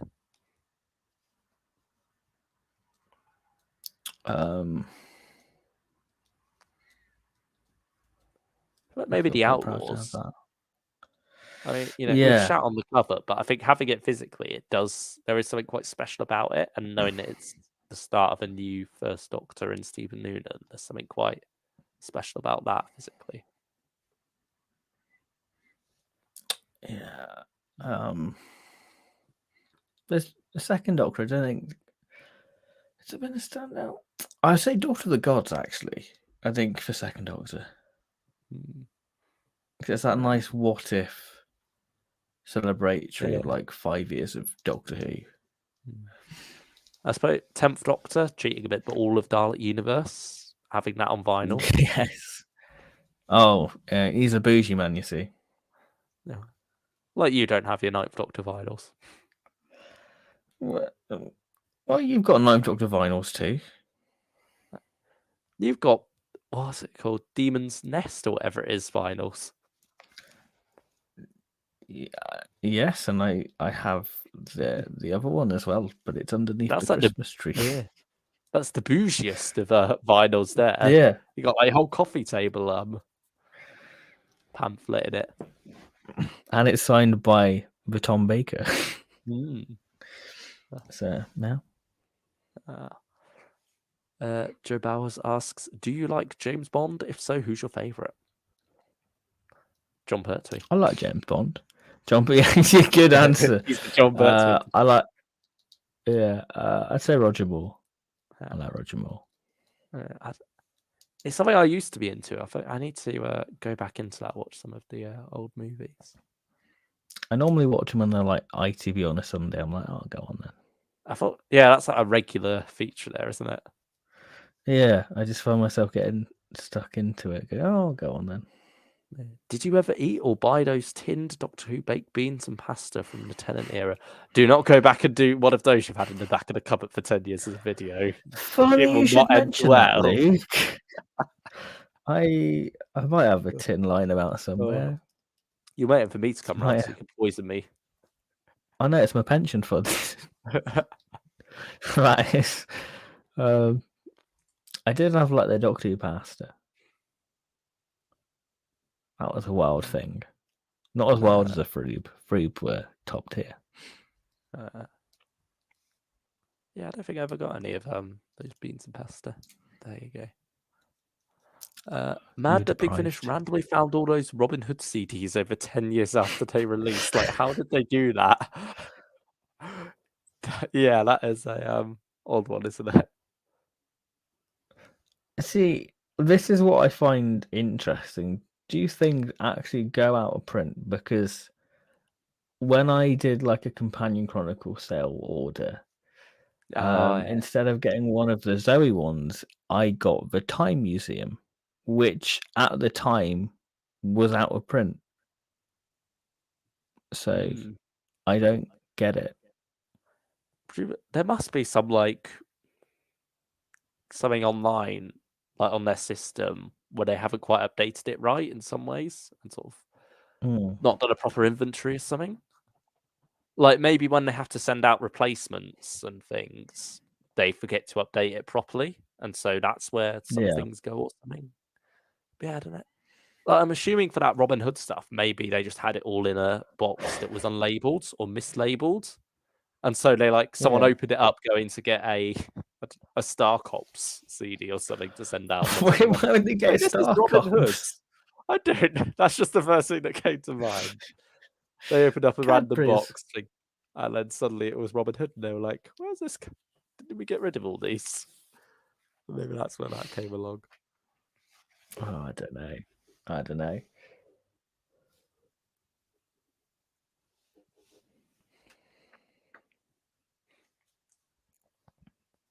Absolutely wild. What was your first audio for each Doctor?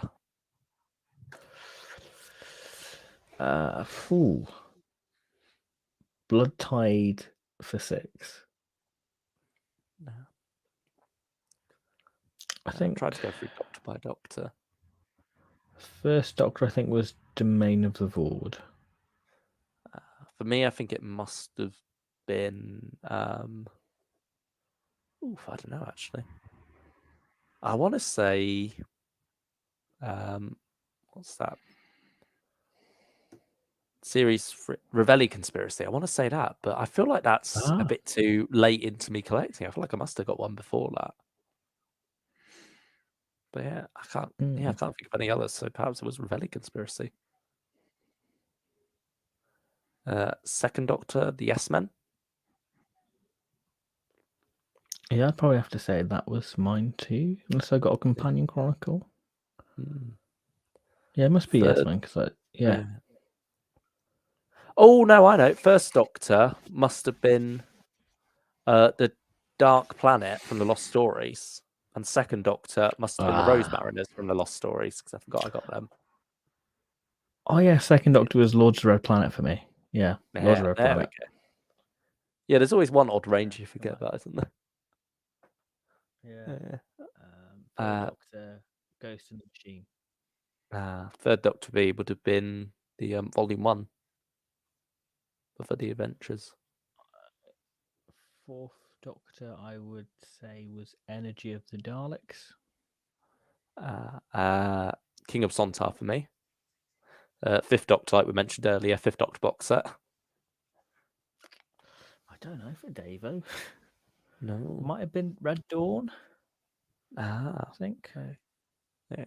Sixth Doctor, Masters of Earth for me. You said Blood Tide, didn't you? Blood Tide, yeah. Seventh Doctor. This is really challenging. I can't think. I can't think for McCoy. Part of me wants to say Defectors, but I swear I must have got one before that. So it would have been the first main ranger I got. Maybe Defectors. I can't remember for McCoy, I'll be honest.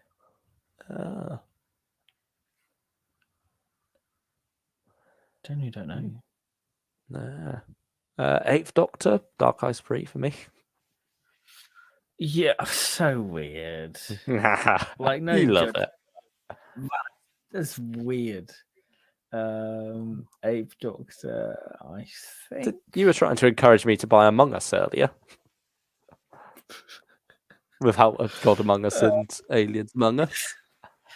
You've got a habit for it already, so go for it, Luke. What was my McGann?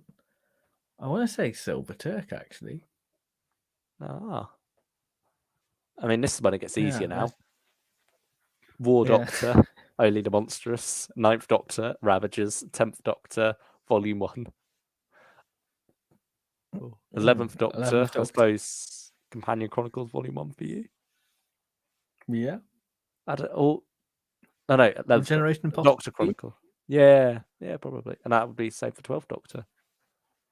And then 12th Doctor Chronicles for me. Yeah, there we have it. 13th Doctor, Redacted. TBD. There you go. Yeah. Oh, yeah. This question from Sergeant was first audio, not first Big Finish. So there you go. Redacted does count. For audio for Third Doctor, then it would be yeah. Death. Yeah, it would be for you.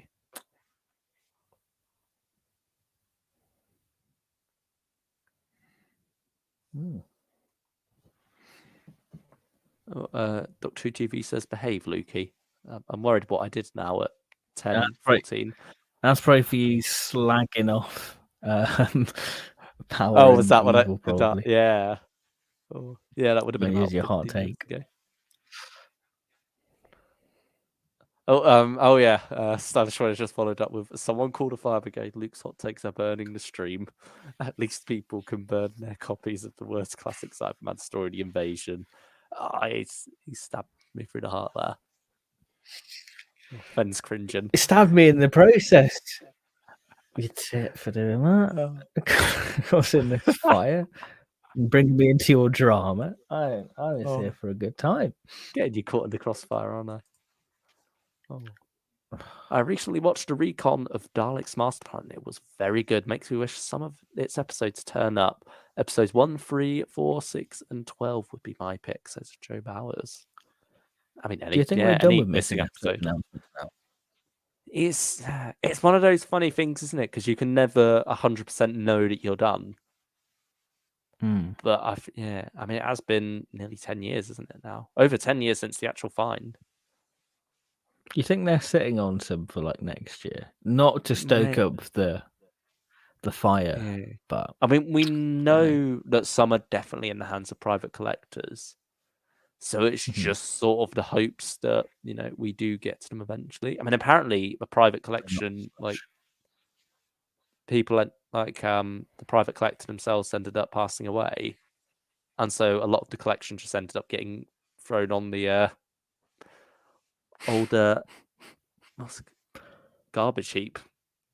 And so apparently there could have been some stuff along with Doctor Who stuff along with that. So you never know. Well, I think that's the other worry at this point is like, with private collectors, you need to keep an eye on where things go after that as well, where these collections end up. Yeah. Yeah.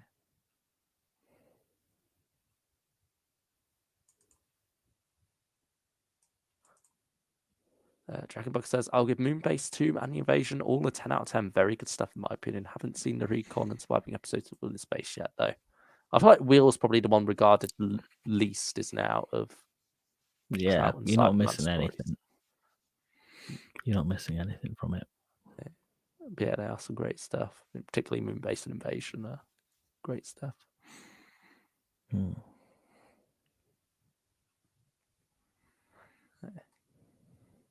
Ooh, hello, John. I don't think I've seen your name in the chat before. Jake on Hello. Lightfoot was the most enjoyable Big Finish series I've listened to. It's great stuff, isn't it? Yeah, best spin-off. Jake on Lightfoot. Yeah. Have you heard Loki Series 2 will be including looms? They're canon. Yeah. Oh, thoughts on the Nest Cottage Chronicles? You've got the I've not vinyls. listened to them. I've not listened to them. I should do. It's on the listening pile. Yeah. I expect with that, because they are a bit older as well, there's not as much of a rush, is there? No. But yeah, I do want to get around to them eventually. Okay. Do you think we'll get a Victoria recast at some point? Asked Joe. Maybe. I think the only thing there is that you probably have to have them working with Fraser, and so I think it's all down to how he feels about it. Yeah, I mean, I know recently on the I think it was Vortex, someone asked about what was that story? It was one of the potential lost stories that they could do. Operation Werewolf. Oh, okay. The second Doctor, which would have included Victoria. And apparently that is one of the ones they're considering. So you could maybe get a Victoria recast with that, or they could just shift it to have Zoe in it easily enough. Because I feel like with a lot of stories around that time anyway, when they were writing them, they probably did turn to the writers and say, "Oh, Debbie's left now. You'll have to write for our new character Zoe." You know, and that is just often how these things worked. Really, like a lot of different lost scripts went through several phases, with even different doctors at times, didn't they? Yeah, I think some of the McGaptra was top. Yeah. And I mean, I feel like now they want to be even more authentic, though, don't they? With their casting. I mean, that's partly why we ended up with a new Sarah Jane, wasn't it, for Return to the Cybermen? Yeah, so we'll see about that. But yeah, it's an interesting question of how soon is too soon, because was it 2017 she passed away now? Yeah, it was. Yeah, is 5 years enough? I don't know. It's like you can't put a time on it. It's just sort of something that you know in a way, isn't it? But yeah, I don't.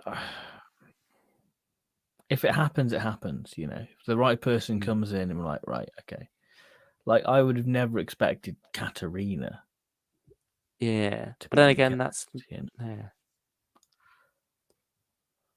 yeah. I'd say it's ultimately down to Fraser, really. Like he's going to have to be the one who knew Debbie the most, who's then going to have to work with a new actor in the role. So yeah, I think ultimately it's I feel like it's only right for Big Finish to ask what Fraser would think, perhaps. Yeah, and obviously family wise as well, because certainly I know for the Liz Shaw recast and the Sadie Miller recast, they were very much insistent on if the family weren't okay with it, or if these actresses didn't want to do it, they just wouldn't bother. Whereas with the Brigadier, that was something more of a widespread cast, wasn't it? Didn't they say they interviewed like over 100 people for that role before finally settling on John Coleshaw? Yeah, I say, do you think we'll get a Victoria recast first, or another Ben recast? I'd probably say Ben. Hmm. Fraser's been done. Yeah, I feel like with Ben as well, there's the potential that it could be first Doctor or second Doctor. So there's like twice as many opportunities there for a Ben to return. I mean, Ben must be coming up for the most recast Doctor Who character alongside the first Doctor. Totally right. Yeah. Oh, Dragonbug's last favourite Cyberman story from TV and Big Finish for each Doctor. Yeah. We started with the Daleks, didn't we? We really got up to the third Doctor. Yeah. I think. Yeah. We won't continue that now. It's getting on a bit. Cybermen. I mean, 10th planet for first Doctor by default. By default, yeah. Invasion. Then I'd go Invasion. Scourge of Cybermen. Easily. I'd say that's King of all Cybermen stories. Yeah, Return. I think it's easier with Cybermen actually because there are less of them. Oh, 5th Doctor, Earthshock could be the clear. Low Warzone's a good one. Warzone's Spare Parts as well. Spare Parts has got to be it. Yeah, that's the classic, isn't it? 6th Doctor, Hour of the Cybermen. Yeah, I'd agree with that. 7th Doctor. This is where it gets a bit more tricky. I don't know if I've listened to any 7th Doctor Cyberman stories. Kingdom of Silver's not particularly great, but it's the only one what's sort of springing to mind. This year, Silver and Ice, Bad Day in Tinseltown. That was okay. Yeah, I'd say maybe that one, just because I can't really think of any others at all, let alone any others that are amazing. 8th Doctor. I don't think I've listened to any 8th Doctor Cybermen. Silver Turk. Yeah, 8th Doctor hasn't had a Cyberman story since Silver Turk. I mean, Sword of Orion's very good. I started re-listening to that back in January, which is scary. That was fun. I enjoyed that one. Yeah, that's time with Heart of Orion, wasn't it? Yeah. What else? 9th Doctor. Got to be Old Friends, Way of the Buryman, and 4th Generation. Yeah, that's it. 10th Doctor, Rise of Cybermen, Age of Steel. After Time 2, Gates of Hell. I'd stick with I'd go that. Rise of the Cybermen. I'd go for that one for me. That's fair. What else we got? 11th Doctor. Ooh. Closing Time, guess. It's Pandorica Opens. Does that count? Oh, Blood of the Cybermen. Yeah. Blood of the Cybermen, the game. Yeah. Go for the game. That's a good little one. 12th Doctor. Oh, easy. World Nothing Time Doctor Falls. Easy. 13th 100%. Doctor. I suppose. Haunting of Lydia Darty. I agree. Yeah, there we are. 14th Doctor. Who knows? Might not even get one. Liberation of the Cybermen.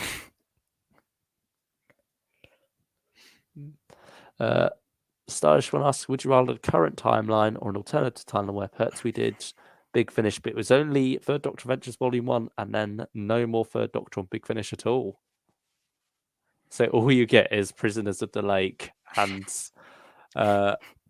whatever. Heart of Empires. Havoc of Empires. You get 2 shit stories, but it's actual John. I mean, technically, none at all.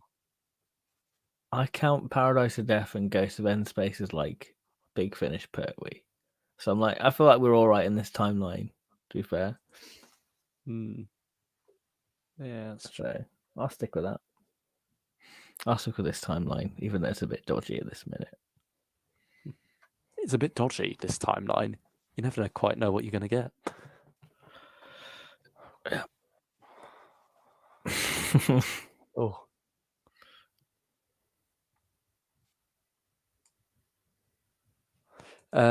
What is the best Big Finish recast and why is it Patsy from Jacob Life? That is a very good one, to be fair.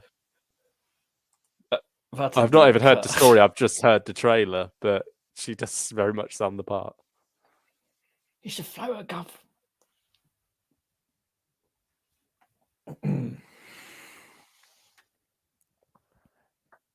Oh, I wouldn't want that served with onions. Make it all sick, that would. Patsy, you here? Where's she come from? Where did she go? She was a foe from the future, Henry. Oh, quoting that other Rob Banks. Did you think it was?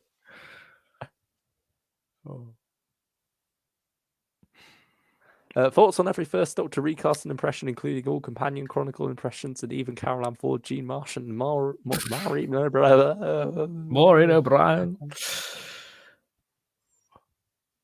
Maureen and Breen. O'Brien. The tiredness is. This is where it's setting it. Yeah, this is our call to end soon. Oh, it's been 3 hours almost. Crikey. Oh, yeah, we won't be going to. Oh no, we've invoked Stajstrom's favourite audio now as well. Yeah, you've summoned it. Wonder what happened behind the scenes, all those Robert Banks Stewart audios. Yeah, because they're back now, aren't they? Well, they've been back for a good while. That was an interesting period. 12th Doctor meme. You're back. I've got my Robert Stewart Bank audios back. I mean, Peter Purvis does a great one. Yeah. I can't really say I remember much of the others. I'd say Carol Ann Ford's weakest. Annika Wills is surprisingly okay. Yeah. Do we include Jacob Dudman in this? Why not, my boy? I think our boy Stephen's got to be top. Yeah, probably. Just because of how nuanced it is. Yeah, he's got a lot of the things you don't even realise that William Hartnell did in a role. He's managed to get in there. And then you watch it and you're like, it's totally there. It's totally there. Yeah, I think going back to rewatch Hartnell, particularly as season 2, you do notice these things that you didn't quite as much before, thanks to Stephen's performance, or thanks to discussions on the extras and stuff, the things he's been able to pick out. You certainly get those as. Whereas David Bradley's take is much more of his own take, isn't it, rather than a Hartnell homage. And I think it's a great take at the same time. Yeah, both have their own merits. Yeah, certainly Stephen Noonan and Peter Purvis are the top 2. Big finish. I think Peter Purvis captures the twinkle still. Yeah, that's it, isn't it? And I think we've said Stephen Noonan as well captures the irascibility of the Doctor, doesn't he? Yes. Yeah.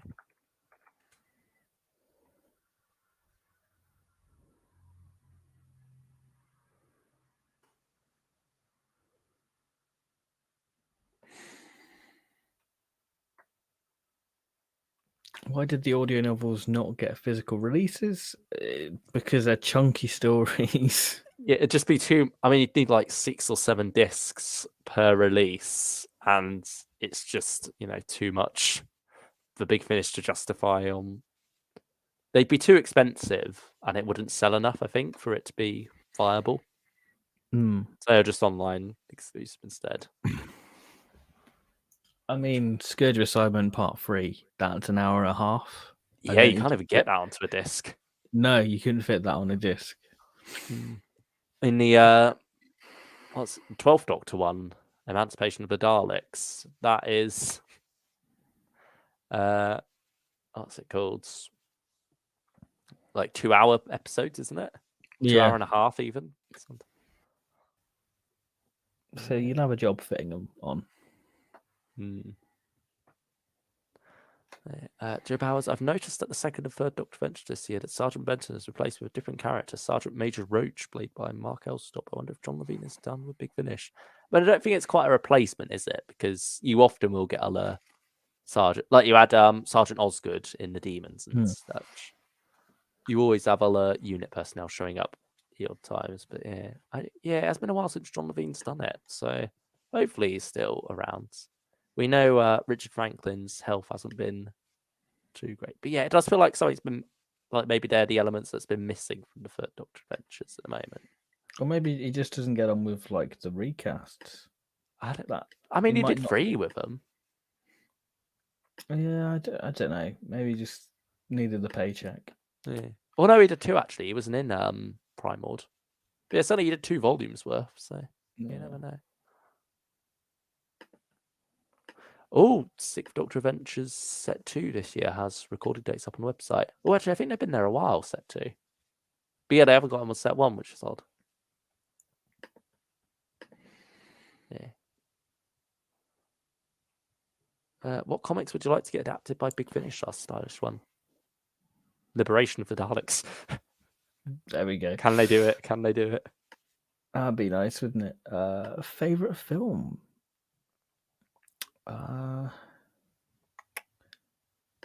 I really like With Nail and I. I know it's still technically Doctor Who related, but it's such a great film because nothing's happening in it, but you're so engrossed in these 2 characters. It's a master of script writing because you never know Paul McGann's character's name, and you don't even question it until you see the credits. You're like, oh, I never even know his name. It's such a brilliant film. Yeah. How many Doctor Who reaction videos have, and which ones, aside from Davison saying, "Oh, that's terrible"? Come on, load it up. Oh, have I got to play it? I've got to play it. Yeah, you got to. Oh, I've got to find it now. There we go. Found it. Oh, that's terrible.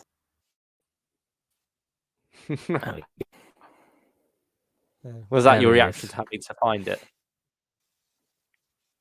That was my reaction to Woman Who Fell to Earth when I finished it. Oh no! Has that all rendered now? That's just got to be uploaded, and then it's uploaded now. That's what I'm doing right now. I'm uploading. Oh, is it? Oh, you decided to risk it with the. Yeah, I thought you risked it. We're going to wait with the internet. No. Yeah, there you go. Yeah, we'll be heading off soon, and then you can check out The Woman Who Fell to Earth at long last. Yeah, that'll be out soon. Yeah.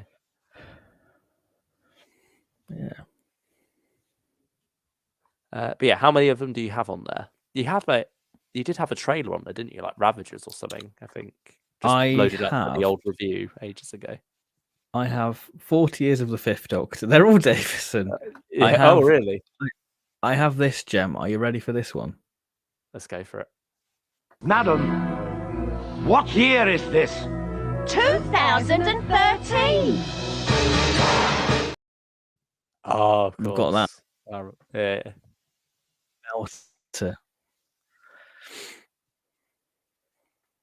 Yeah, so those are the videos we've got here. There we have it. Yeah.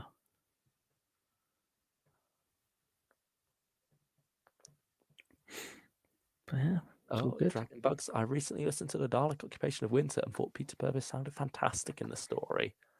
Yeah, he does do a good job there. Good. I think that one gives First Doctor a lot of emotion as well, doesn't it? Fury at what's going on.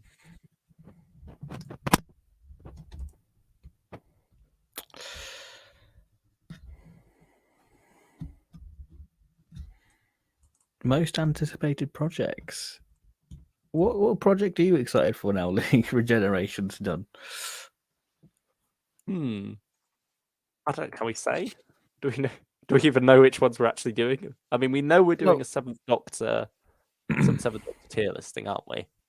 Yeah, Seventh Doctor is going to be the next Doctor get tier listed. Yeah. Yeah, so I suppose that one perhaps, or perhaps just doing the 2022 tier list. Do you count that as a project, or would you say project is more like multiple videos? Yeah, but there were some things we never got round to doing, like Colin's year of Big Finish. Why did it hit the mark? That sort of thing, sort of like Doctor overviews. Yeah, that's true. But I'm sure we'll think of some other things to do. We've already been thinking about the next advent already. Yeah, we have. We've got some thoughts there. We haven't settled on it yet, have we? But we've No. certainly got one idea in particular. One that's hopefully a bit less time-consuming to do. Yeah, I mean, do we want to have a quick chat about the response to the Regeneration Advent Calendar? Yeah, sure. Because that's it. I mean, it's been overall pretty happy with it, aren't we? I'd say. Yeah, I think there's nothing really I'd do different about it. It's us giving you 24 podcasts about, because they are more podcasts, these are, than what this is. Yeah, it's great to see it. It's sad to see it come to an end, but it's also a relief that we did it. Yeah, relief we don't have to worry about getting it done in time anymore. I mean, we say this, we've still got to get the last one sorted out. Yeah, you've got a phone now to do. I've got to edit it, but it will happen. It will be out, and we can pat ourselves on the back. And we can be out on the 24th. Yeah, sometime the 24th. And we can say we did something what the High Council never did. Yeah, we actually finished a series. Yeah, we finished one at long last. We didn't quite finish Flux properly because we had to do a quick stream to cover the last 2 episodes of that. So I feel like that's a half measure. This is a proper series start to finish. Yeah, it's been a good one. Yeah, and I feel like engagement-wise, even though the views may have not been quite as high as we may have hoped, I feel like it still had very good engagement from people. Like there's consistent likes and comments on the videos. Some wonderful messages from Stephen Noonan as well, like giving us a glimpse back into when he first saw some of these stories as well, and like what fandom was like at the time when, say, Robot came out and such. So yeah, really great. Yeah, wonderful having some messages from him there, giving that insight. Some surprises like Brink of Death. The views on that. Yeah, it just proves Big Finish seems to be like our little bread and butter in a way. Yeah, that's true. Don't know. I mean, yeah, that's still the second most popular, behind only 10th Planet in first. View wise. I have a question for you about the Regen stuff. What was the most surprising thing for you when you watched those stories? Was there any like big takeaway where you're like, oh, I didn't expect to enjoy that, or I didn't enjoy that as much as I remember? I'd say, yeah, maybe Time of the Doctor was one that shocked me. I enjoyed that more than I expected to and more than I remember doing. Yeah, that'd probably be a bit of a big shock for me there. I mean, again, Twice Upon a Time as well, actually. Yeah. No. And also just World Enough in Time and Doctor Falls. Like, I knew I would enjoy those. I knew I loved those, but just how much I actually ended up loving them on that watch. Yeah, I think that also stood out a bit.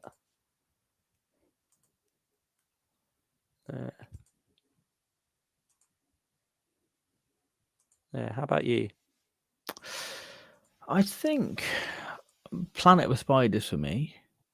Because I'd not seen it in 10 years.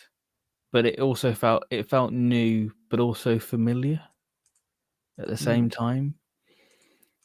And I just sort of got engrossed in it. And I think that was the most surprising one, because I knew I liked it, but I didn't expect to get sort of caught up in that whirlwind of it. But I think as well, Legopolis has been a bit of a weird one, watching it in sort of isolation without Keeper of Traken.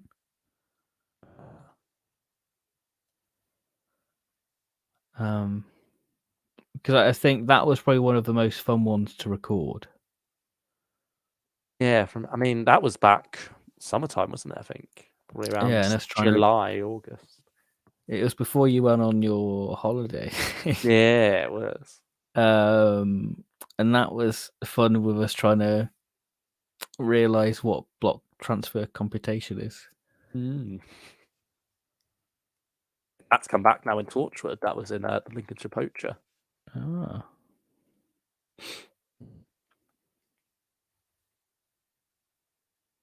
Yeah, it's been a fun series to do, and we're glad that most of you seem to have really enjoyed it.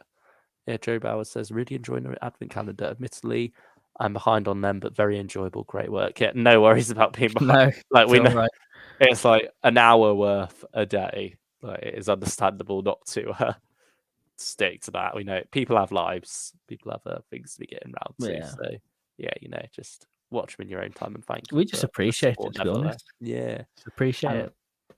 I mean, they're going to stay there. They're not going Yeah. anywhere anytime soon. So people are welcome Yeah. to visit them anytime they like. Either go through them, in order, see us develop over 6 months. Or watch or do the marathon yourself Yeah. and see if you find any revelations at all, Yeah, watch along with us.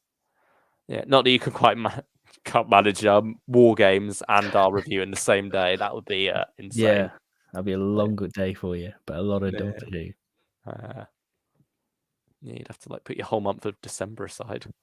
Yeah. Oh dear. I wonder if Power of a Doctor will actually beat the war game length, because that was a chunky one recording. Ah, was it? Well, End of Time was a big one because that was free. I'm going to spoil the magic. We did it on Zoom and it was like 3 Zoom calls. Yeah, they sort of let you have 40 minutes, don't they? Yeah. Oh, wow. Yeah, I've just seen World Enough and Time and The End of Time, very close view length. An hour, 12 minutes, and a little bit each.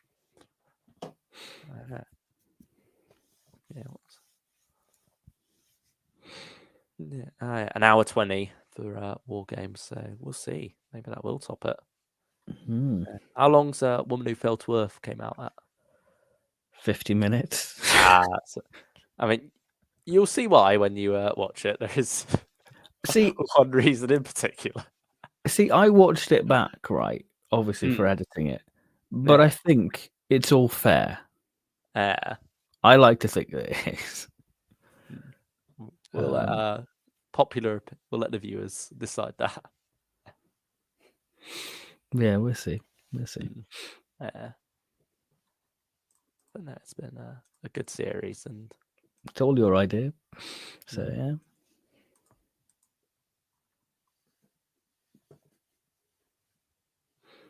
The Regeneration Advent Calendar is great. Only you two could make even Power of a Dalek slander sound tolerable. I think we make valid points about power. Why do we not see the rest of the colony? I mean, I believe I think it was Stylish one who came into the comments with a defense on that one. I think it was the writer's intent, if I remember what you said correctly. Stylish one was that it could make it more applicable to anywhere and any when. Decide, but yeah, I still don't find it that engaging. Get Ben and Polly out of a colony. Get them on the outskirts. Let's see them why they want to rebel. Why is there a rebellion? Because it all looks quite lovely. Yeah. I think it's also funny that the Doctor never seems to really engage much with the rebellion or the regime. He's more just concerned about the Daleks, which is understandable in the circumstances. But you'd think, the Doctor is usually on the side of the oppressed here. Yeah. So why are these people rebelling? Is there actually a good reason? Are they oppressed, or do they just want power for themselves? Who knows?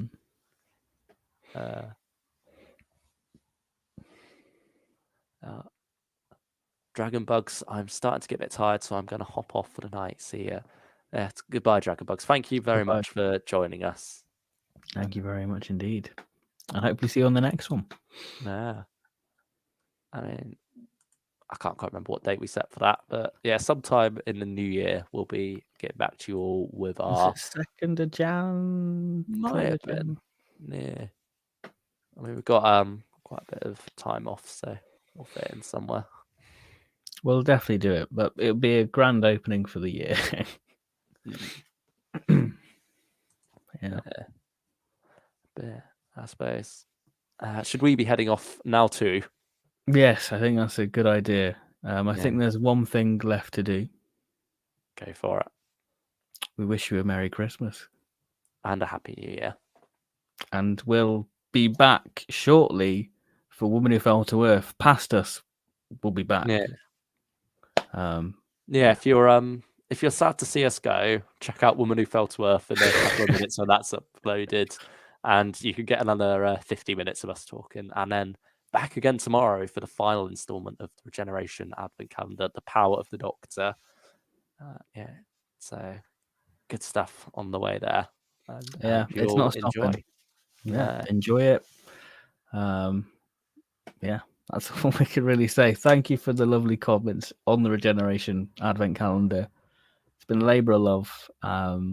It's not over yet, but it is over for us, really, because it's the final few steps for us on a very long sprint, or a marathon. Yeah, it is a marathon. Yeah, but the finish line is very much in sight now. And thank you for your questions tonight. Some very good ones. It's always fun just having a more chilled chat, isn't it, really? Yeah, it's nice. Had a bit of news to go through, but sometimes it's just nice to sit back. Let's just talk about Doctor Who for a couple of hours and put some hot takes out there, really. Yeah, very sorry we didn't have any tier lists this time around, but like we say, we'll be back with a big old one of those next stream. And I'm sure next year we'll do something bigger. I don't know. Yeah, we'll figure that out.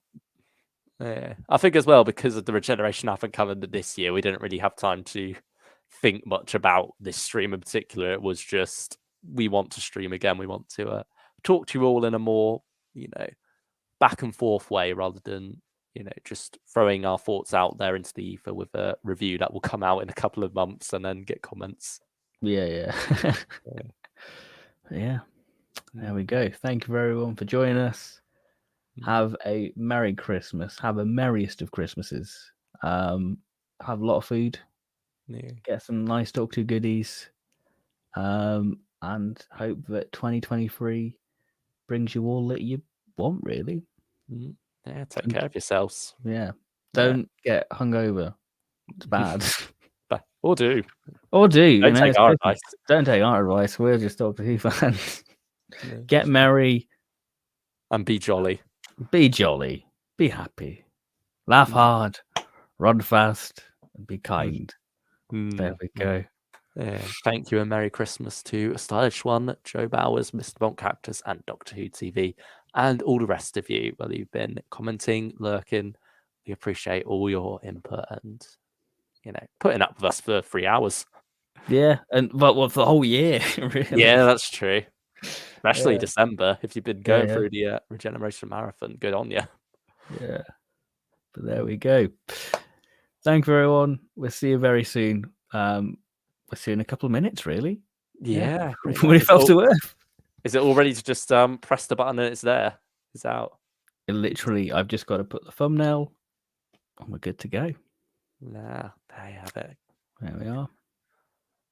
And don't forget, we'll be back again 3rd, 2nd January, sometime around then, I think, for the 2022 tier list. I'm sure that'll go up on the what's scheduled up. We probably won't be on at the right time because we were having some technical difficulties earlier, weren't we? This is what happens. We don't stream for a while and we're like, how do we do this again? Yeah. Why is there such a delay? Yeah, but I think we got it covered in the end. Yeah, hopefully those problems will not arise again next time. We're back in our groove now. Back in our groove. Yeah. Good to be streaming again. Take care, everyone, and see you then. See you then. Bye-bye. Merry Christmas.